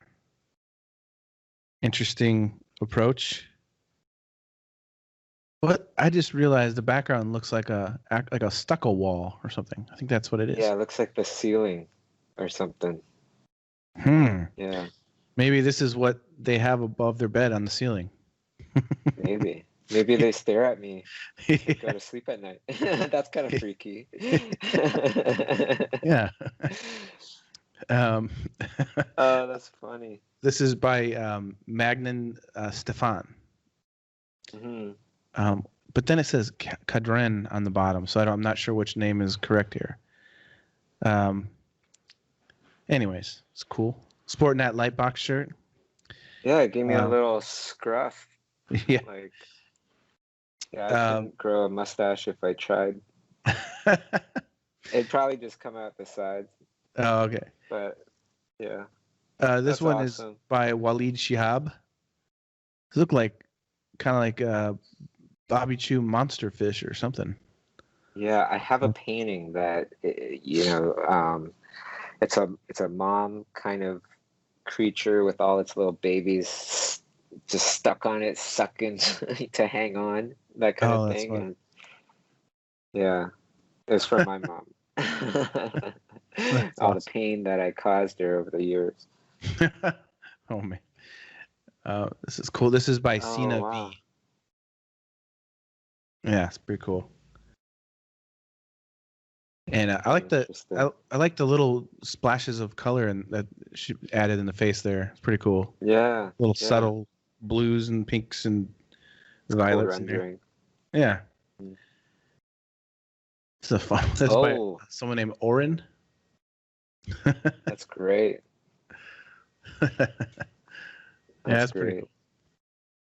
And this is by Valentine Shibrit. Cool. Yeah, it's cool. I like how the glasses almost like pierce my nostril. Yeah. Like as if it's like, if my glasses fell off, they wouldn't totally fall off my face. They just hang on my nostril and I could just flip them back up. Yeah. That's great. I don't think they're going anywhere. Yeah, I really like his brushwork. It's very chaotic, but controlled chaos. I think. He's a really awesome guy, really nice person, awesome artist, and I watched him do some of this in person. He's very quick, and I like how he just lays down layers of color, and he's really just kind of just builds off of his background layers and kind of just leaves everything in there. It's pretty cool. This is by Dominik Zeillinger. That is so funny. That is so freaking funny. Where's my eyebrows, though? Yeah. It's all good. Still love you. That's great. Yeah, that's pretty cool. Yeah. Oh, wow. This is by my French friend Jak Lemonnier. Wow. A lot of really good ones.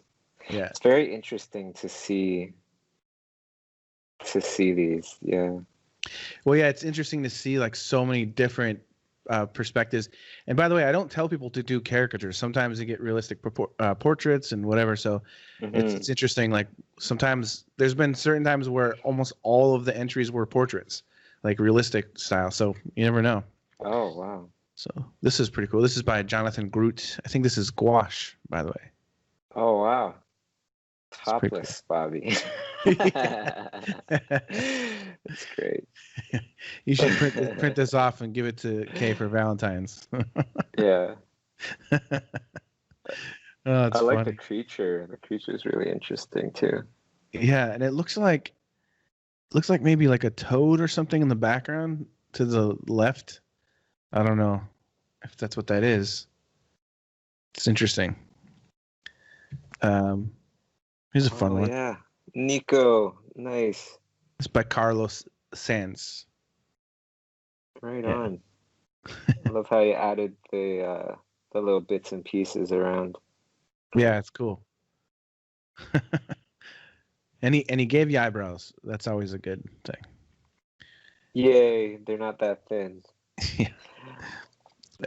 This is by Ramjit Kaur. I always say it wrong, cool. I think. Yeah, some nice, fun cross-hatching there. Yeah. This one's pretty cool. This is by Blake Loosely. I like the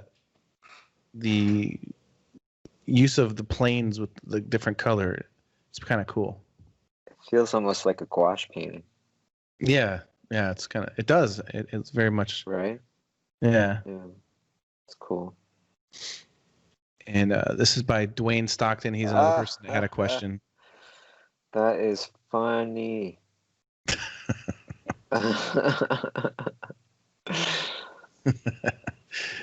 Man, the shoulders are you look like you should be a bodyguard or something.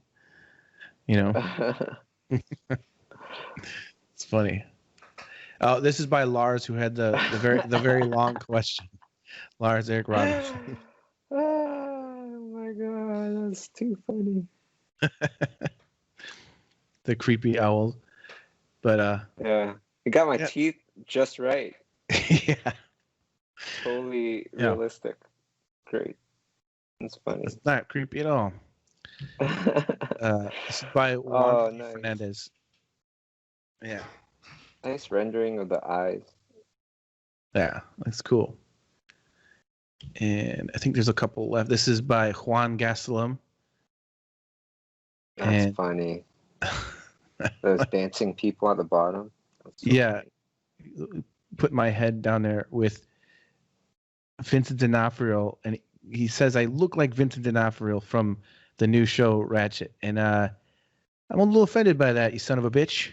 I just gotta let you know that. But yeah, this is like, I've never done mushrooms, but I think this might be what it might be like. I don't know. A little bit. And this is the last one. This is by Joshua Till.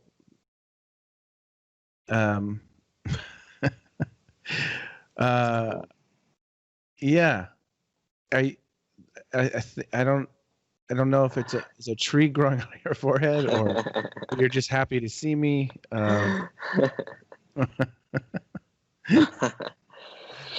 That's funny. awesome. So, wow, thank you everybody. That was really awesome to see. Yeah, that's so cool. Thanks so much to everybody that submitted stuff.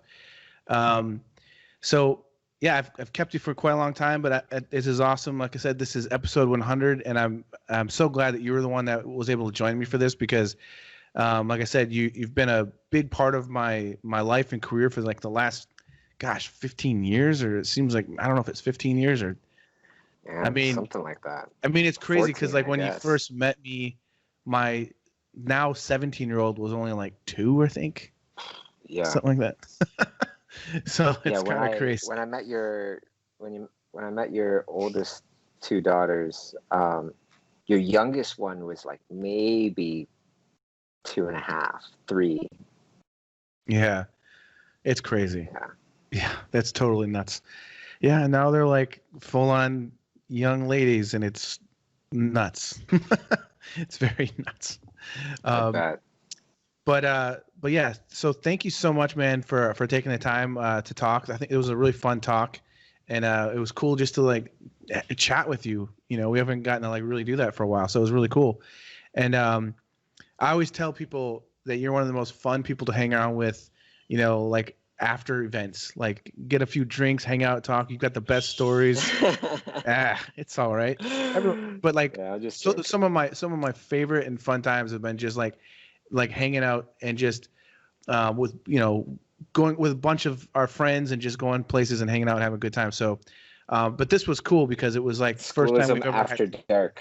Yeah, after dark. But it's cool to actually just be able to talk with you about life, art, and everything else. So I really appreciate that. And before we go, do you have anything that you want to like let people know what's going on, or anything coming up, or anything to watch out for? Follow you on Digital Bobbert on Instagram, and all that kind of stuff. I think I just want to give everybody one last little message. You know, something that I think will really help a lot of people out there. Something that I found to be one of the most important things that have really helped me to do all of the things that I've been able to do over the last 15 years. And that is exercising the power of empathy. You know, trying to really be in the other person's shoes, feel how they feel. This works on so many different levels. This works on your art. You know, when you're looking through the eyes of your viewer, you can get to your goal way easier than looking through your own eyes at your own art. Yeah. Right? Or when you're talking with your clients, when you're talking with your director, art director, whatever it might be, to put your mind into their shoes. How are you coming off? Do you buy it? Do you like it? Do you want to hear more? Are you hating this person? You know, that's how that can really help out as well. And then if you ever want to, you know, create your own business, it's very important to also heavily put yourself into the other person's shoes, because when you're in a position of authority, perhaps, a lot of people, they won't tell you if something's wrong. Right. Yeah. And you have to really put yourself into their shoes to understand that, yeah, there must be something wrong and I need to take care of this, that kind of stuff. That can be very, very beneficial. And in general, when we start to really think about how that other person is feeling, how are we coming across, all that stuff, which I'm still working on. I'm a work in progress forever and ever. You also relate to them more. You can understand them more, and you can see why they think like that, and then you don't have to argue with as many people as well. And that's the bonus of being more empathetic. Yeah, that's great. That's really good. Wow, thanks, man. That's so awesome. Cool. Thank you again so much, Bobby. And And one last thing to everybody else, because this is episode 100, I asked a few of the artists who have contributed drawings for the last 2 years on a really consistent basis if they would like to be a part of this episode. So I did a short interview with 5 of the artists that you're probably familiar with if you've been following this podcast. So please stick around for that. It's fun. We had some really fun, interesting talks. And I just want to thank everyone again for your support. It means a lot to me. And everyone be safe, and we'll see you next week.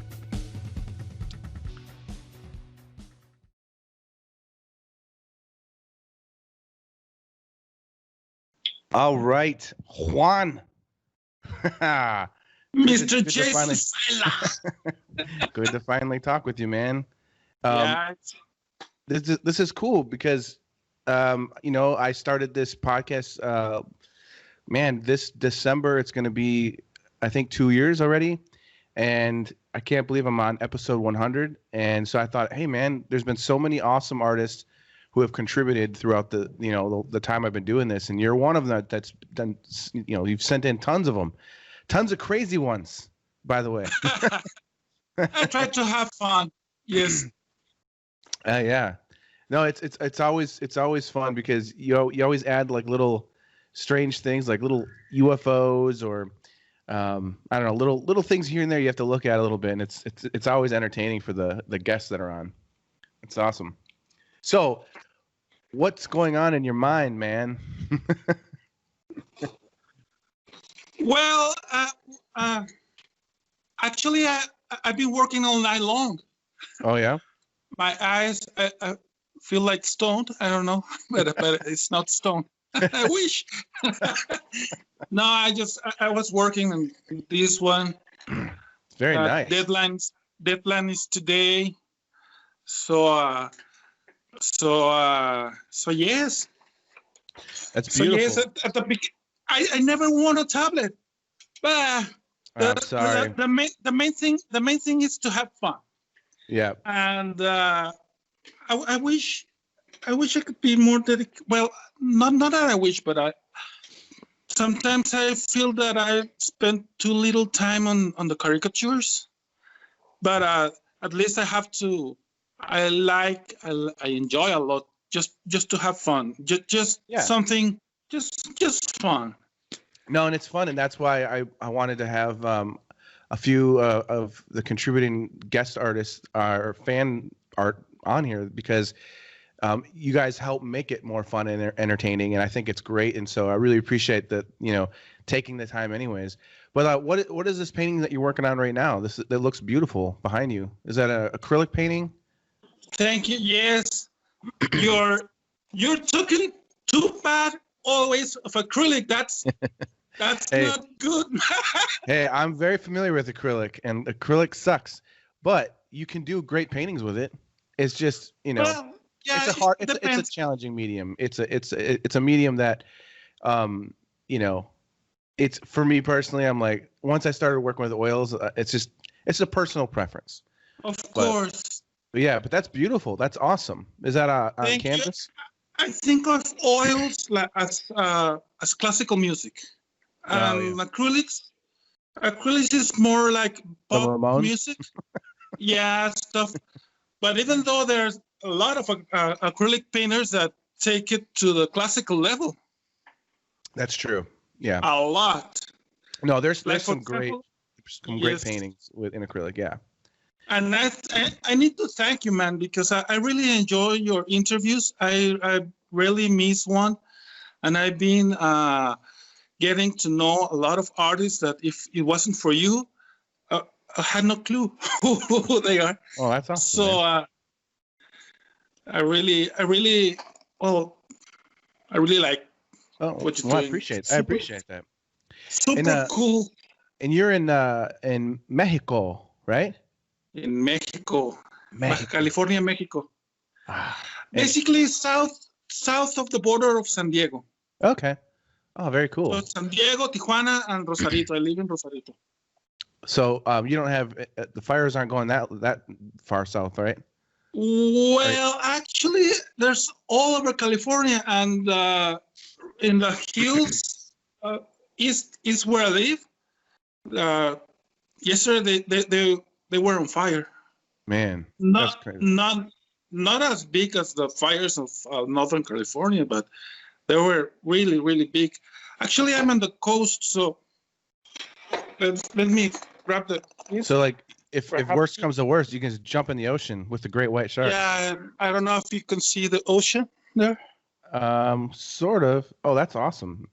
Hey, that's not a bad view. No. That's awesome. No, that's the best part of my studio, the view. That's an area that I've always. So I love one of my, like, I guess side passions, is just I love sharks. And I especially love great whites, and that the area that you're in is a very good place to like meet great whites. Do you ever see any? No, actually, hopefully next week I'm going to go to swim with the whale sharks. Oh wow, that's really cool. Hopefully, that's really cool. If I get enough. Yeah, where are you gonna do that at?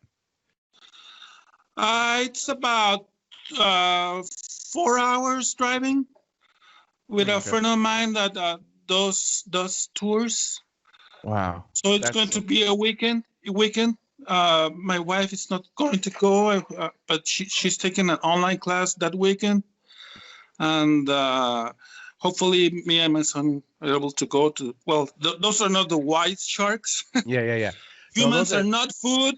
Yeah, that's safe. That's safe for sure. Well, since I'm only doing like 10-minute talks for this, we've got about 4 minutes left. Tell me a little bit about your art that you're doing that you work in with acrylics. Like, what kind of stuff do you do for clients and that sort of a thing? Well, mostly for clients I do portrait and pop art. My stuff is my commercial stuff is basically doing Don Quixotes and all the pop art, which is Frida and landscapes but I like to do, for example, my stuff is the stuff that I like to do for me, like this. Oh, very cool. Yeah, this is stuff that I like. This is stuff that I like to do. Very cool. And that's all acrylic. This is acrylic. This is another one. This is on an old wood. You can see this is the stuff that I like.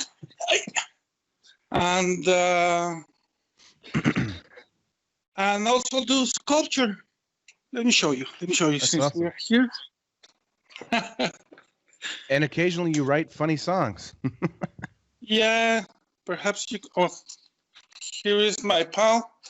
Oh wow, that's very nice. My pal, John Paul II. Yeah, the Papa. Hello. Papa. And he's got a funny hat on. Yeah, sometimes he has glasses or whatever. That's very nice. That's awesome. I also have my guitar here. Like, I see you. Where's my guitar? Oh yeah. That's so funny. I also mess. To tell you the truth, I'm super excited to be on your little guest in your show. I was talking to you all night long, man. Say, I'm going to do this. I'm going to do this. And I said, come on, man, just relax and whatever. Just talk. No, it's awesome, man. It's really cool to get to meet you face to face, or sort of face to face. Hey, this is good social distancing. You know what I'm saying? Oof. Like, we should still wear a mask, you know, to be extra safe. Yeah. This is actually a prop. This mask. I've been having to draw them for different things, so I just have one so I can take photos of it real quick. Oh man, you're really good at your realistic tones. Oh, thank you, man. I really enjoy every time you get technical about anything in general with all the artists. When you talk about the Zorn palette and that, it's amazing. I'm guilty. Let me show you my palette. It's multicolor. multicolor. So that's you great. will see though. like I mean, you will see maybe well, you have a very bright. I can see from the paintings behind you. You've got a very bright palette, so you need a lot more colors for that. You know, to get that kind of that pop. So it depends on what you're working on. You know, it's just faster to grab it. And anyways, I need to learn to mix. Yeah. Any artist needs to know the basics of how to do skin tone, whatever. And for example, the what's the politician you just posted last night? Pelosi. She's amazing. She got it real good. She looks like the Iron Maiden dude, but yeah. Real good. And the skin tones super nice, man. Really, thank you. I'm a big fan of yours. Thank you, man. I appreciate that. Well, you know what? I'm a big fan of yours, man, and I really appreciate you sending the stuff in. It always cracks me up, and I always love I'm you know, it's always a surprise every time someone. I don't know what people are gonna send in, and yours are the ones that always make me laugh. I'm like, oh, I don't know what he's thinking, but this is funny. So you know thank you so much. Appreciate it. Okay. No, it's awesome. Go ahead. Yeah. Well, I was going to say when I do the caricatures, first just want to grab like the likeness, and try to not use all the space because it's always in the notebook, and then I go like, what should I do with it? What should I do with it? I just go just simple and dumb, but yeah, it's funny, so it's awesome. So thanks so much again for doing this. This is going to be fun. I think people will enjoy hearing from you guys, and continue sending stuff. It's always fun, and thanks again, man. And it was really nice to meet you. It was awesome. Thank you for the interview, Jason, and congratulations. And you have a nice guitar over there. Thank you, man. It's my little git fiddle. So, all right. Talk to you soon, man. And I can't wait to see what you do next, man. Yeah. Awesome. Challenging to do Bobby Chiu.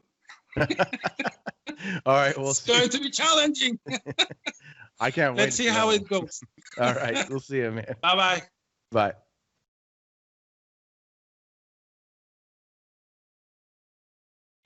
All right. Welcome, Mr. Jak Lemonnier. I had to do it again. You're good at that. Yeah, I love your name so much. I don't know what it is, but I just love it. And I love French accents, and so it's a lot of fun to just play around with it. But I love your work. I love your drawings, man. They're really, really every single week you send in. Well, not every week, but a lot of the episodes you've sent in drawings, and you've got a very solid technique, very strong structure. Very good likeness and humor and the whole shebang. So I really also enjoy that you're drawing them in pencil, and you've got some really good cross hatching and everything. So tell us a little bit about yourself, like what about you and caricature and you know, whatever, wherever you want to go with it. But I'm curious to know a little bit more about you because I like your work, man. Okay. Well, my name is Jak Lemonnier, as you say. Yeah. I'm 62, and I started to draw when I was a kid, of course. And caricature is not so recent. It's I started the first one, I think, around 2011. Okay. So it was for caricature contest on Facebook. Oh, cool. Caricaturama Showdown 2000 or 3000. And yeah. Mm-hmm. And I did one because I saw yours. I saw the caricatures of a great artist like you, and who painted digitally. And I was unable to paint digitally. It was the first time that I tried. So I copied quite a lot on you and others like Dominik Philibert, some artists who are great at digitally painting, and so I tried, and that's how I start. The cross-hatching with the pencil, it comes from Thierry Coquelet. It's after seeing his work, so amazing. So, so I wanted to do the same as he does. And sometimes I'm near, but never I can be as good as he is. For sure. Nah, you've got a great look to your work, and you've got the most important thing. You've got good likeness and strong structure in your drawing. So I mean, trust me, there's tons of caricature artists out there who don't have those two things. So thank you. I take this. So you started getting into caricature in 2011 from the Caricaturama thing on Facebook. So that's when you started doing it. That's crazy. To me, that's not that long ago. Before that, I did caricature, but in a comic style. It was not a great caricature like Jean Bulatier, or it was a caricature very drawn, with a pencil, with a ink. I mean, okay. because I draw cartoon. My job is a cartoonist.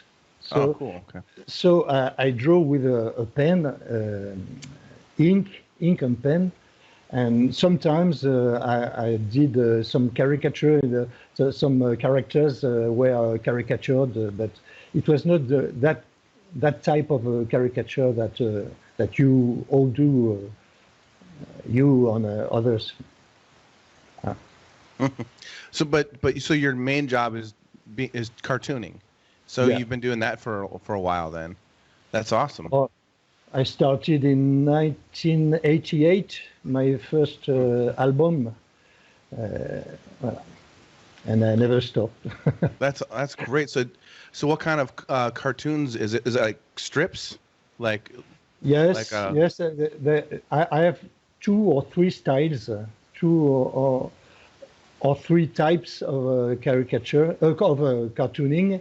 It's for children. It's more like what we call a Franco-Belgium school. It's like Spirou, Tintin. You see what I mean? And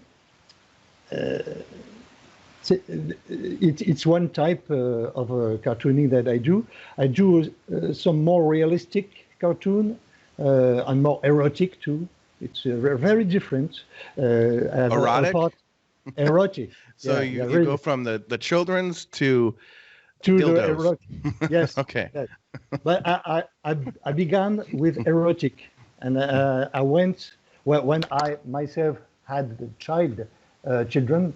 I wanted to draw for them, so I changed my mind and my purpose.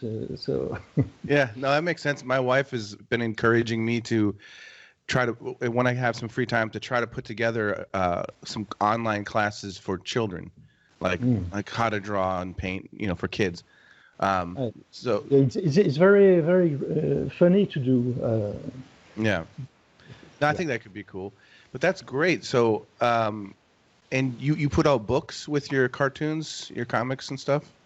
I have a lot of books. Maybe since I started, I have 38 albums. Wow. That are published.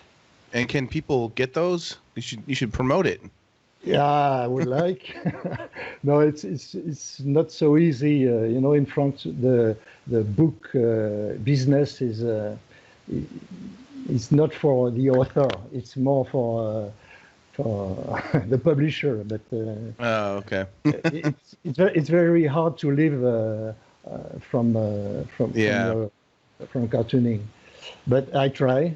Happily, I have my wife who help us to to make money, because me alone it's not so easy.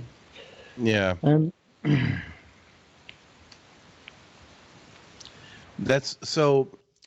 Is there a way though that people can find this work even online to see your cartoons? Do you have like a website for it? Yeah, on my Facebook page, I have some links. Okay. But most of my books are you can have them online. It's not in the library. In the libraries, I'm not very well. I'm not in the libraries. It's okay. So when you do the cartooning stuff, are you doing like traditional like inking still, like on illustration paper and that sort of thing? Yes, it's inking. Awesome. It's inking with pen. Les feutres, je sais plus comment on appelle ça. Pen. Like pen and ink. Like pencil. Like pencil. You see? Oh, I see what you're saying. Yeah. Pencil. Like a micro kind of. Yes. So I draw with this, and I color on the computer. I color on Photoshop. Oh, very cool. That's awesome, man. It looks like a bit like Asterix. You know Asterix? I'm not sure what you mean. I mean, I know the word. Asterix is a French cartoon, very famous, the most famous, maybe. Okay, no, I didn't know. No, you don't know? No. It's a goal, the story of a goal of ancient time. You know, with the Romans, and they have a magic potion, and they are very strong. You don't know this. No, that sounds cool though.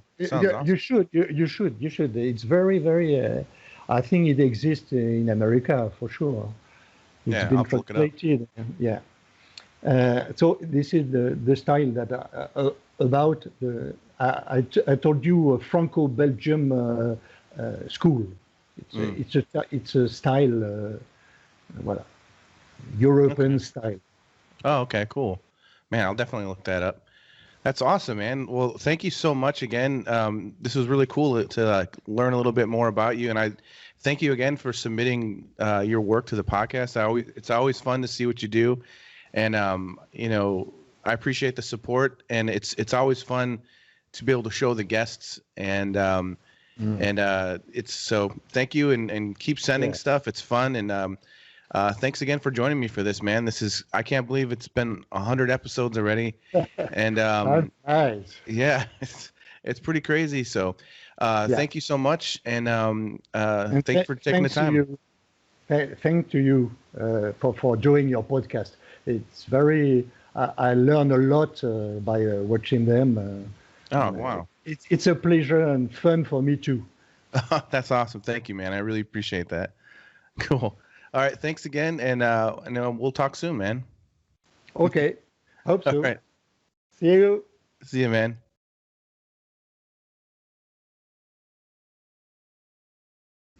All right, dude. All right, Lars Erik Robinson, the one and only.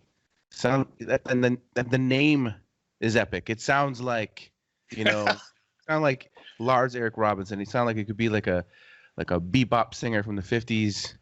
Or wow, or a Walt Disney artist or something like that. I don't know. How you doing, man? Doing good, man. Dude, I'm just lost a lot of weight recently, man. Lost like 40 pounds, dude, on keto diet. So. Where did you lose it? I'm just doing like a keto diet. My wife's been doing it for like 2 years, and my wife basically gave me a guilt trip and said, "You need to start doing this because I want you to play with my kids when I have kids." I'm like, "All right, that's fine." That's good. You're looking good, man.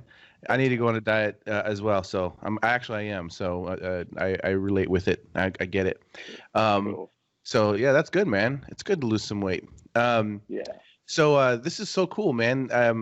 I've been doing this podcast for almost 2 years now, and you're one of the guys who've submitted a ton of drawings. I don't know how many episodes. Do you know how many? I think you've about done? 20 of them I did. I think I posted recently how many I did. I did about 22 of them or something. That's awesome. Yeah. That's But, how yeah. I feel like I want to contribute to it, because I want to help support you with it, man, whatever I can. I mean, you're doing Yeah. what I want to do, basically. It's Well, I appreciate it, man. It's always fun. Like, it's fun.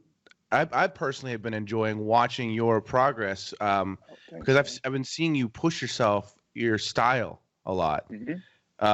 And so Thanks. it's kind of cool. It's kind of cool seeing that and watching. I mean, what was the last one? I think you did a traditional one of Yeah, Michael Myers or pretty Myers. interesting. Yeah, acrylic painting, just having fun, man. Yeah. It's like doing gold in the background and just kind of like experimenting on that one. Yeah, that trippy. one turned out pretty cool. That was pretty cool seeing you experiment with that. That's Yeah. awesome. I need to do a little bit more though, but yeah, I'll do some more. Whatever. So what's been going on? How's things been going with everything? I see you cook as well. You've been doing a lot of cooking. Yeah, I'm a chef in a retirement home, so I've been I'm like a lead cook of a retirement home. So that's what I do for my regular job, and that's been kind of crazy. It's getting back to normal finally, and I've been balancing like that for a long time. I've been a chef and an artist for over 25 years, and doing okay. but balancing both careers. And I'm hoping maybe once my son is done with college, I can do my work full time. But it's difficult, man. It's like. Yeah. I just wanted to tell you, I remember when I first got out of college, when I graduated Ringling. So anyway, I went to Ringling School of Art and Design in 90 and 94. And when I got out, I remember going to the library, looking at magazines and contacting them, trying to get illustration work, man. And I've got some, but it's tough, but I love what I do. And Yeah. I work hard at it. And I do it every day. That's good, man. I mean, yeah, you obviously have a passion for it. You're always pushing yourself and striving for more. With it, that's what you got to do. You got to, there's. Yeah. I mean, the publication industry is difficult. It's, totally. It's annoying in a lot of ways too, and especially right now in this our current political climate. It's like the thing that I've been struggling with and frustrated about is that.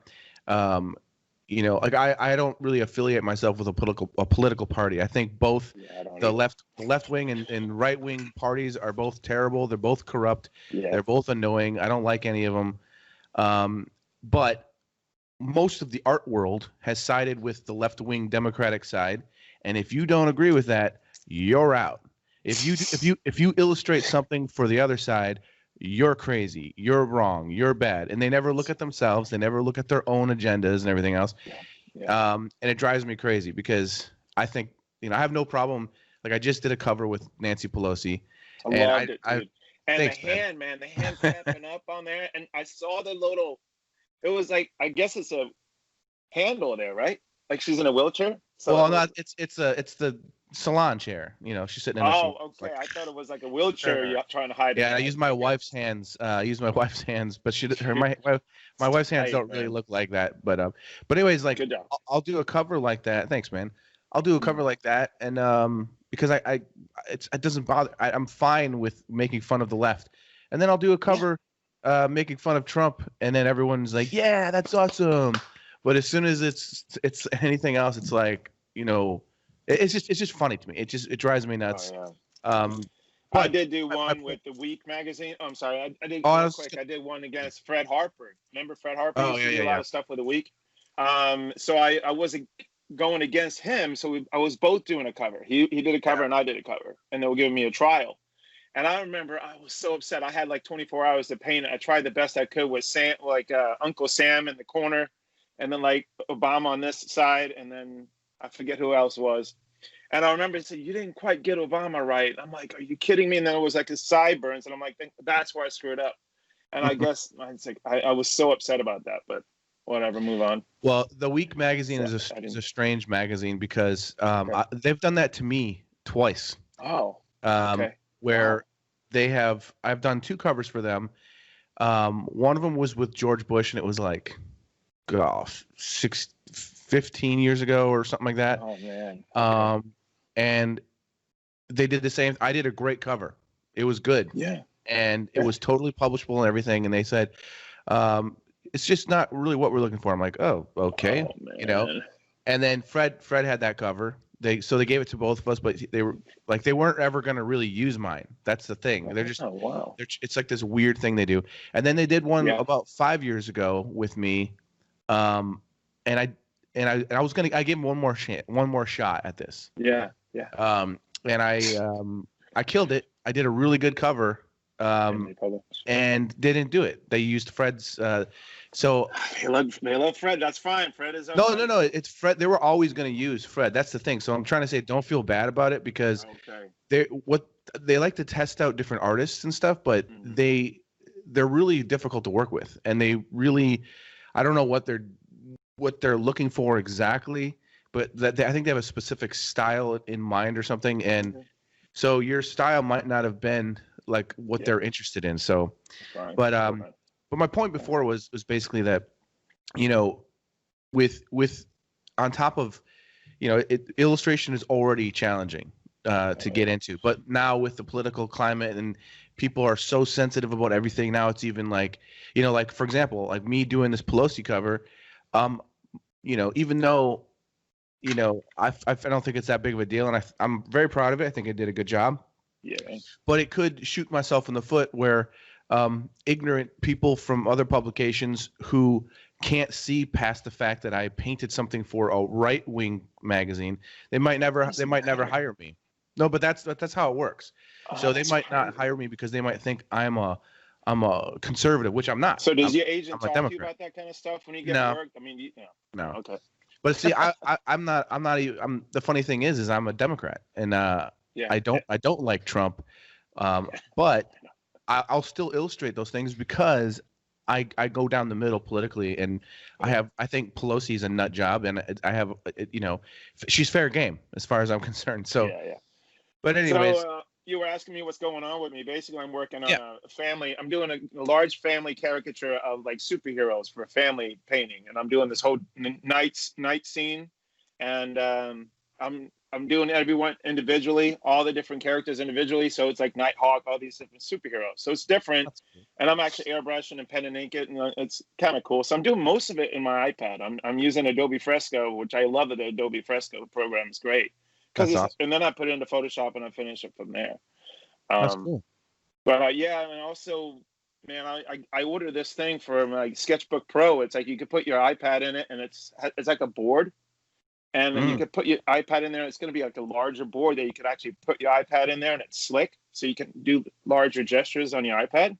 Oh, cool. I don't know if I shared about it, but it's I did a backing on it, so I'm excited about it, dude. It should be pretty cool. Oh, that's cool. I know you like working on your iPad too, and it's funny how it's going towards the iPad. A lot of stuff. I love working on the iPad. The only thing I don't like is that it is, you know, it's hard to, because you have to put it flat on your desk or. That's what I'm saying. They come out with this thing, man, and you can put it in there. So it's pretty cool. I usually just put some pillow. I usually put some pillows on my lap and. Yeah, me too. Man.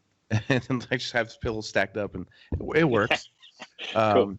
That's awesome, man. So what do you got planned for any future projects or anything coming up besides that you're working on? Like some side drawings or?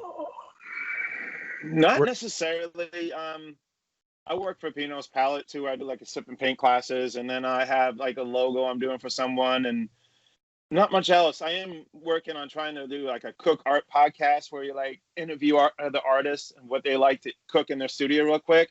And like maybe as I'm interviewing them, I'm cooking their favorite, whatever they like to cook in their studio. And eventually come out with a book where I can have like interviews with other artists and have a QR code goes to that, like what they like to eat and stuff like that.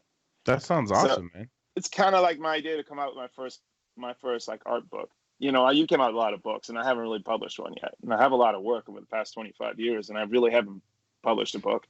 So that's what I'm trying to figure out what I want to do. That's awesome, man. That's cool. All right, man. Well, hey, any words of wisdom that you want to leave anybody watching this right now before we end this? You're on the keto. You're drawing on Yeah, the I'm pad. on the keto. Yeah, I'm on the keto. Just basically, man, Chef everything's in the gonna kitchen. get better, man. We're gonna get back to doing the normal thing. Just be positive, you know. Keep it at it. Just be positive. Yeah, try to. Swing both ways. Yeah. Well, I mean, that can be a weird. That's a weird Yeah. phrase. That's a weird way to put it.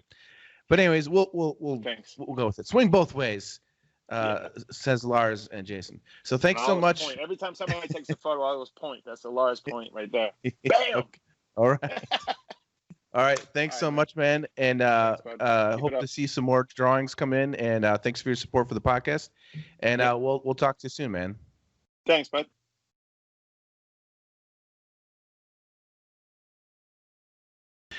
All right, Walid Shehab. Shehab. Right. I try to say it right. It's awesome to talk to you, man. Thank you. Yeah. Thank you for having me. Yeah, of course. How have you been lately? Everything cool. Everything cool. I've been counting my participation. I was surprised by myself. I did like around 26 drawings. Yeah, that's awesome. That's so cool. So I was like, really? I did 26 drawing to Jason? That's awesome, man. Yeah, like, I mean, I tried to like pick. I wanted to have at least 5 of the fan art guests on this for this episode, and you were one of them because you're more regular, and I wanted to have like the more regular people, just because I thought it would be cool just to hear from you guys, to hear about your art and what your life's like and different things. And if I'm not mistaken, didn't you say that you were around during that crazy explosion that happened like last month? Yeah. I was wondering if you could talk about that a little bit. It's been wild. When it happened, it's like an earthquake. Yeah. So some windows broken, and we have like a faux plafond door. You know, this is the one you open like this. Mm-hmm. It went off. It's really amazing. If you saw the explosion, I sent you an image about it, a video about it. Yeah, it's like crazy. really an atomic bomb. I don't know. It was insane. I had no idea that it happened. And then later that day, one of my friends sent me a link, and I was like, "This was today? Like this happened just now?" I mean, unreal, man. And you're right there, and you felt it basically. I was close. My home is close to the, not that close, but thankfully. Beirut, really all shocked. Yeah. Crazy. It's like if you were there, I saw some people there. It's were like you are in a war zone. Yeah. Yeah, I know. I saw a lot of videos and pictures, and it's so sad and so crazy. Yeah. Yeah, that's nuts, man. I'm glad you're okay. That's just crazy. Okay. When you told me that you were like, oh yeah, I'm like, whoa, that's crazy. Was not expecting that, but it's been happening. This bombing and assassination been happening since 2005. They went on and off, but this was the one who, how can I explain it? The one who cut the camel back. Yeah. Like that. So, yeah, we are alive, thanks God. What we have to do. Yeah. Am I the first Lebanese to be on your podcast? Yeah, no, this is awesome, man. And let's talk about your art. So like you have an interesting style too. I like that you change things up. You keep pushing and changing things. If I want to explain it, you know, Pirate of the Caribbean, Jack Sparrow. When he opened the compass, you don't know what. Yeah. He's lost. So I'm changing my styles because my mind is set. Always want more, always want to learn, always not satisfied. Maybe it's a good thing. I'm also stubborn about I want to create things from A to Z. I don't like taking photos and mixing stuff, and this is not me. I feel like it's not like cheating, but I feel inside, like I'm not shifting. I want to create things from zero. Mhm. Maybe it's a good thing, maybe it's a bad thing, but I'm mainly a graphic designer. I studied graphic design in Lebanese university. Then in 2014, I started caricaturing, drawing faces. I started with the thing I was weak about. I didn't know how to draw a face. I didn't know the anatomy. I didn't know stuff. I feel like I'm missing stuff, but nothing comes easy. I always look to things the hard way, not the easy way. No, it's So good. Yeah. maybe it's. I saw a video of you. You were holding the sketchbook, riding the metro, and sketching people. And you started like this. You started like just working on your instinct. You want to do this. You want to see where this goes. And look at you now. You are a great artist, well known. Your work is appealing and charming. You do very realistic stuff.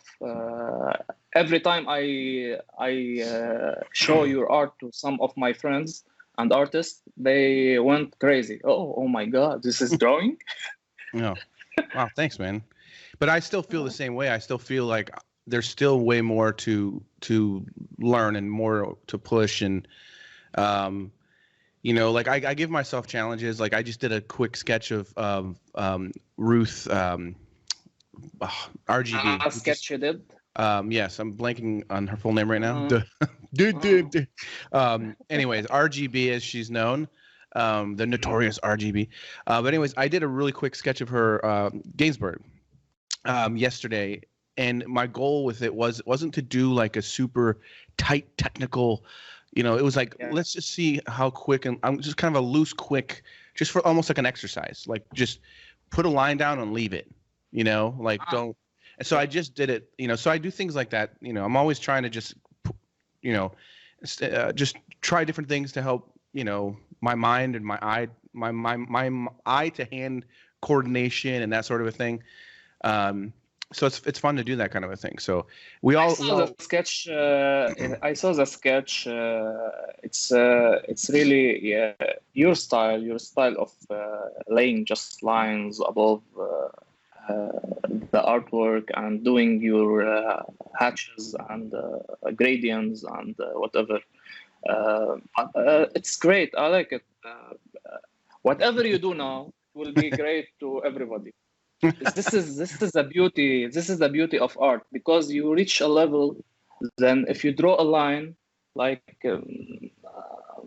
it will shock people. How is he doing this? We'll be like this, crazy. Yeah. Well, I mean, it's that is one of the cool things about art is, you know, you can just kind of get into it and go somewhere else, take it to whatever level, whatever place you want, you know, and as long as you're pushing yourself and growing, like I feel it's really important to have some kind of a push or drive.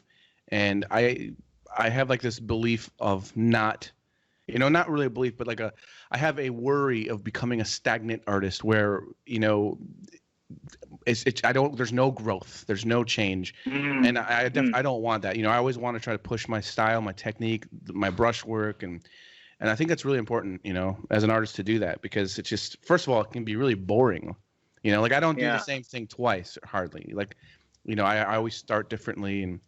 But I had a question. I was wondering, so I have a few friends from Iran, and they have told me that caricature there, I don't know exactly how it is now, but it was like a big no. Like it was not looked on. It was not looked on with high regards, and some people were even arrested for doing caricature. And I was just wondering what it's like for you there. Like, is it something accepted where you are, and is it strange, you know, to other people? Mainly in Lebanon, we are not we are part of the Middle East. We're not really. We have like 18 religions, so we are not one country or one religion, and some above the others, and they are. You can do whatever you want. Of course, some authorities will come to you. Why did you draw this? Why did you do this? But mainly now, because we have a revolution, so it's like loose. You can do whatever you want. It's your opinion. It's your opinion. So it's okay. But in Iran, really, it's very restricted. Very restricted. I know Arash Fagoli. You know Arash Fagoli. He's a strong caricaturist. And I know Nayan Maistani, like this, something like this. He's an artist who really sharp in politician. He really gives the vision as is. So Iran, it have problem with everybody nowadays. Well, I remember years ago I was in a show in Iran, and it was a caricature show, but they had to do it. It was like a secret underground. Yeah, this guy is called Arash Fagoli. Maybe he invited you. I don't know. It does sound very familiar. He draw like really gradient lines, very small circles in art. His work is stunning, and he do it quickly and from scratch. Really amazing. Really amazing. That's awesome. You have to send me a link to it. I'll send you. I'll send him right now. But real quick before we end this, is there anything that you want to let people know, like where they can find you, your art and different things like that? Now I had a new page called Art by Walid. Okay. It's very simple, straight to point. I'm uploading many graphic work and mainly illustrations. I can do anything. And I want to note something. If sometimes you feel you're not satisfied about work that you've done, this is a good thing, because it means that you are shifting to a higher level, to a different level. Yeah, so for it's sure. Good, if you feel like that, it's when you look at this is why we don't have a high grade for art. Like nobody get 100 over 100 on art. because it will make him perfect, but there always will be something. Why did you do my nose like this? Why did you do my? It will always come to that. Mm-hmm. Well, that's why I think I always think that struggle is something that we need. It's good. It's a good thing. Struggle is not a bad thing, and learning how not to do something is a great thing. Because you may have done a crappy drawing or something, but guess what?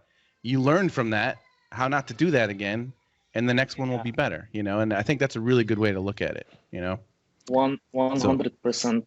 So thank you so much, man. Thank you for doing this. I appreciate it.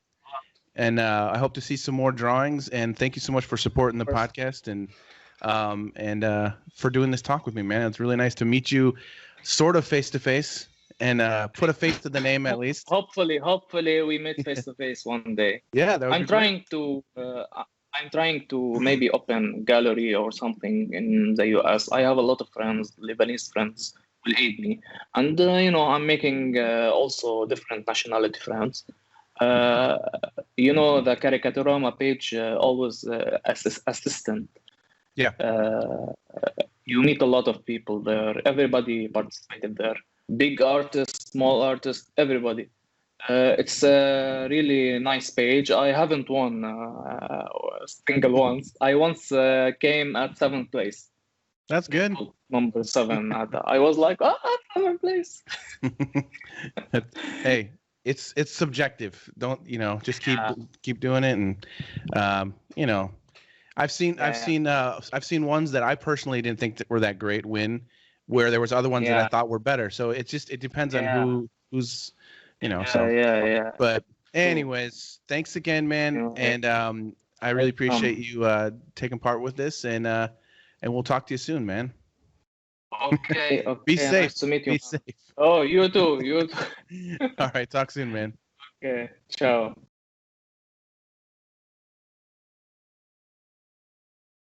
Sounds good. All right, Dominik, it's so awesome to meet you here on Skype like this, in the foliage of your house. It's one of the exploding trees of Austria, from the forest city of Innsbruck. It's very nice. You know, they don't have trees like that in California anymore. They're all gone. Okay. You're gonna make people very jealous. We used to have trees. It's actually not funny. But man, it's so awesome. And by the way, thanks for you did a bunch of cool drawings of the other guys. So I think I'm gonna share them when I introduce them or something like that. We'll make it cool. But this is so cool. Like I really thought it would be fun for the 100th episode to be able to just talk with some of you guys who have been so supportive of the podcast and who've been you know, from week to week. You've done probably more than anybody, I think. I'm not sure about that, but I don't know. I mean, I'm trying to think. I wish I would have had time to go through and count them all, but I always love seeing your contributions. You always do something super creative with the design and everything. It's awesome, man. So thanks for taking part of it and everything. It's really cool. It's been awesome. Yeah, thanks to you for making this podcast, and I think it's a lot of work for you, and I can watch it for free, so it's just fair to to support you. Well, I appreciate it. Yeah, it'd be nice eventually to get some sponsors, but we'll, you know, one week at a time, I guess. We'll see. So how have you been lately? How's things been going? School started this week, and kids are going to school after summer holidays, and now the numbers are rising again, and let's see how long schools stay open. Oh yeah, they are. Like in now, where are you located exactly? It's in Innsbruck. That's in Western Austria. It's about 2 hours away from Munich. Oh, okay. Oh, okay. In So the center of Europe. So everyone's going back. Like, so my daughters are doing school from their bedrooms basically right now. Yeah.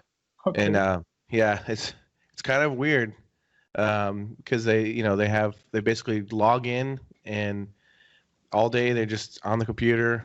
You know, so it's kind of like Zoom meetings, but a little bit different. And the teacher talks and they just do their homework all day. And so yeah, my 17-year-old is already tired of it. Okay. So, but I don't see them going back to school anytime soon until things start getting figured out a little bit more. But has everything been is everything open and back to normal there, or is it still kind of? It has been over the summer. It's quite normal, but now it's people are returning from holidays and bringing back some virus from all over the world, and oh, great!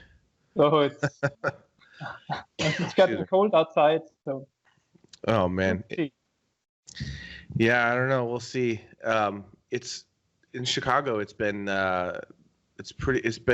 been pretty much locked down since March. Really, I mean, it's crazy. I can't believe it's been that long already. But it's kind of like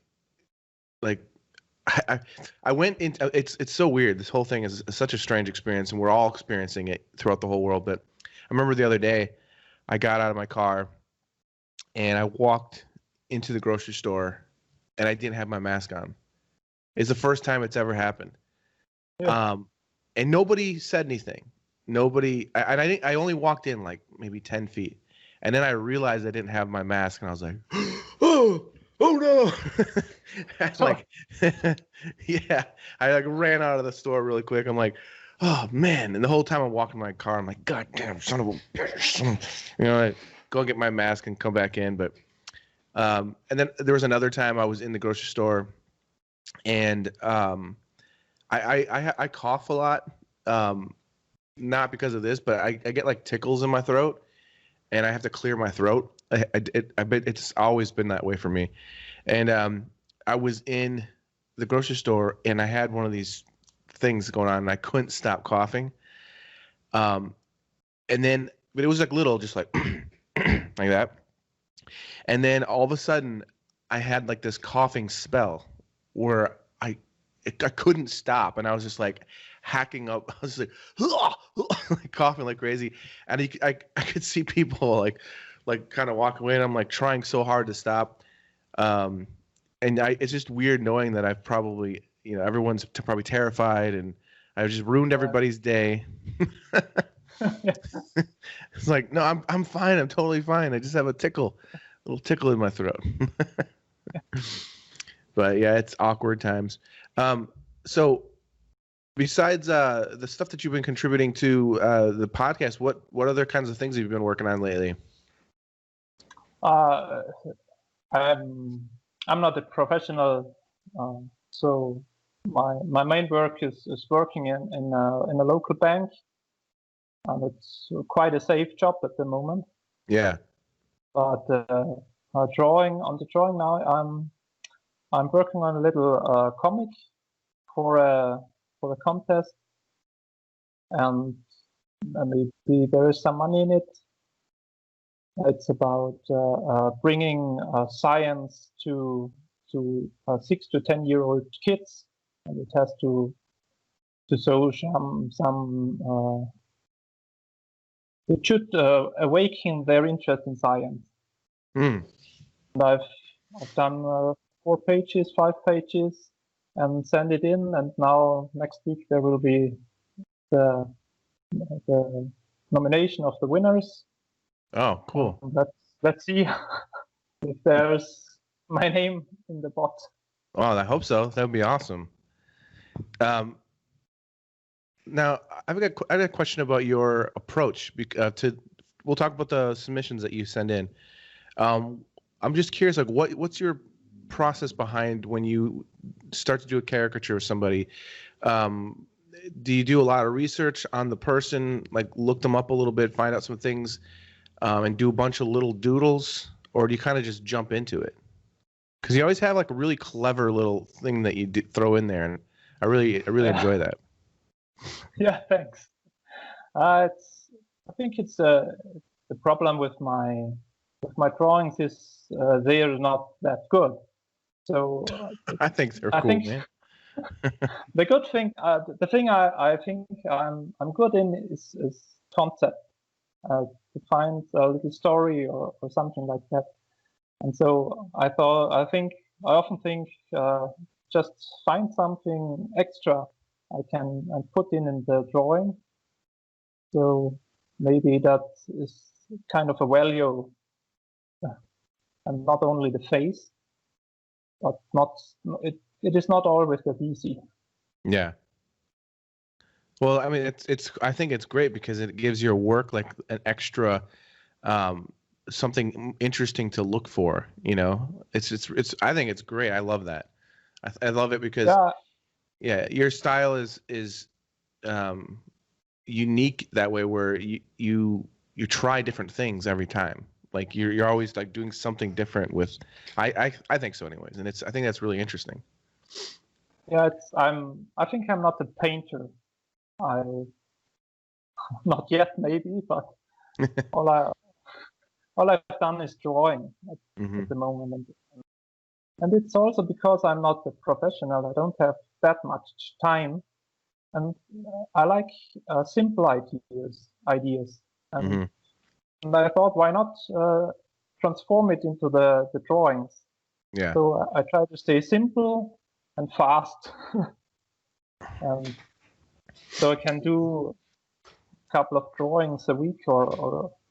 Yeah. When you're at the bank, do you ever draw little cartoons on people's checks and stuff like that? Like they get their, hey, wait a minute, what? My nose isn't that big. I'm in the back office, Okay. It's called risk controlling. Don't deal with customers. They're like, keep him in the back. That weird cartooning banker. Keep him in the back. Away from the customers. Some years ago, I've done some caricatures of our CEOs and put it on the wall, and people did like them. But someday somebody said I have to put them down because in a bank it's a serious job. You can't have caricatures of your chiefs on the wall. Yeah. That's nonsense. They don't know what they're talking about. One thing before we go, I wanted to say is a few weeks back, I had Kevin Nealon on again and had a bunch of comics send in their little like stand-up bits and stuff, and you had sent one in, and it got to the point like towards the end where I was like, I could tell Kevin was getting really tired, and so I decided just to hold off on that one. But I would like to end our talk, if you don't mind, with sharing the stand-up bit that you sent to me, because I think it's funny and I think people will enjoy that, and it'll be a good way to end this podcast. So, sure. So we'll end with some comedy material from Dominik, and thank you so much again for joining me for this and just getting to chat a little bit, and thank you for submitting your work. I love seeing it every time you send it in, and I appreciate the support, and again, I love what you do. I think it's great. So thanks again, and everyone, please enjoy some banana jokes from Dominik. I love eating bananas. Recently, I was just about to eat one of these little yellow, sweet fruits of paradise when my little daughter came home from school. I said, "Hello, welcome home." And she went,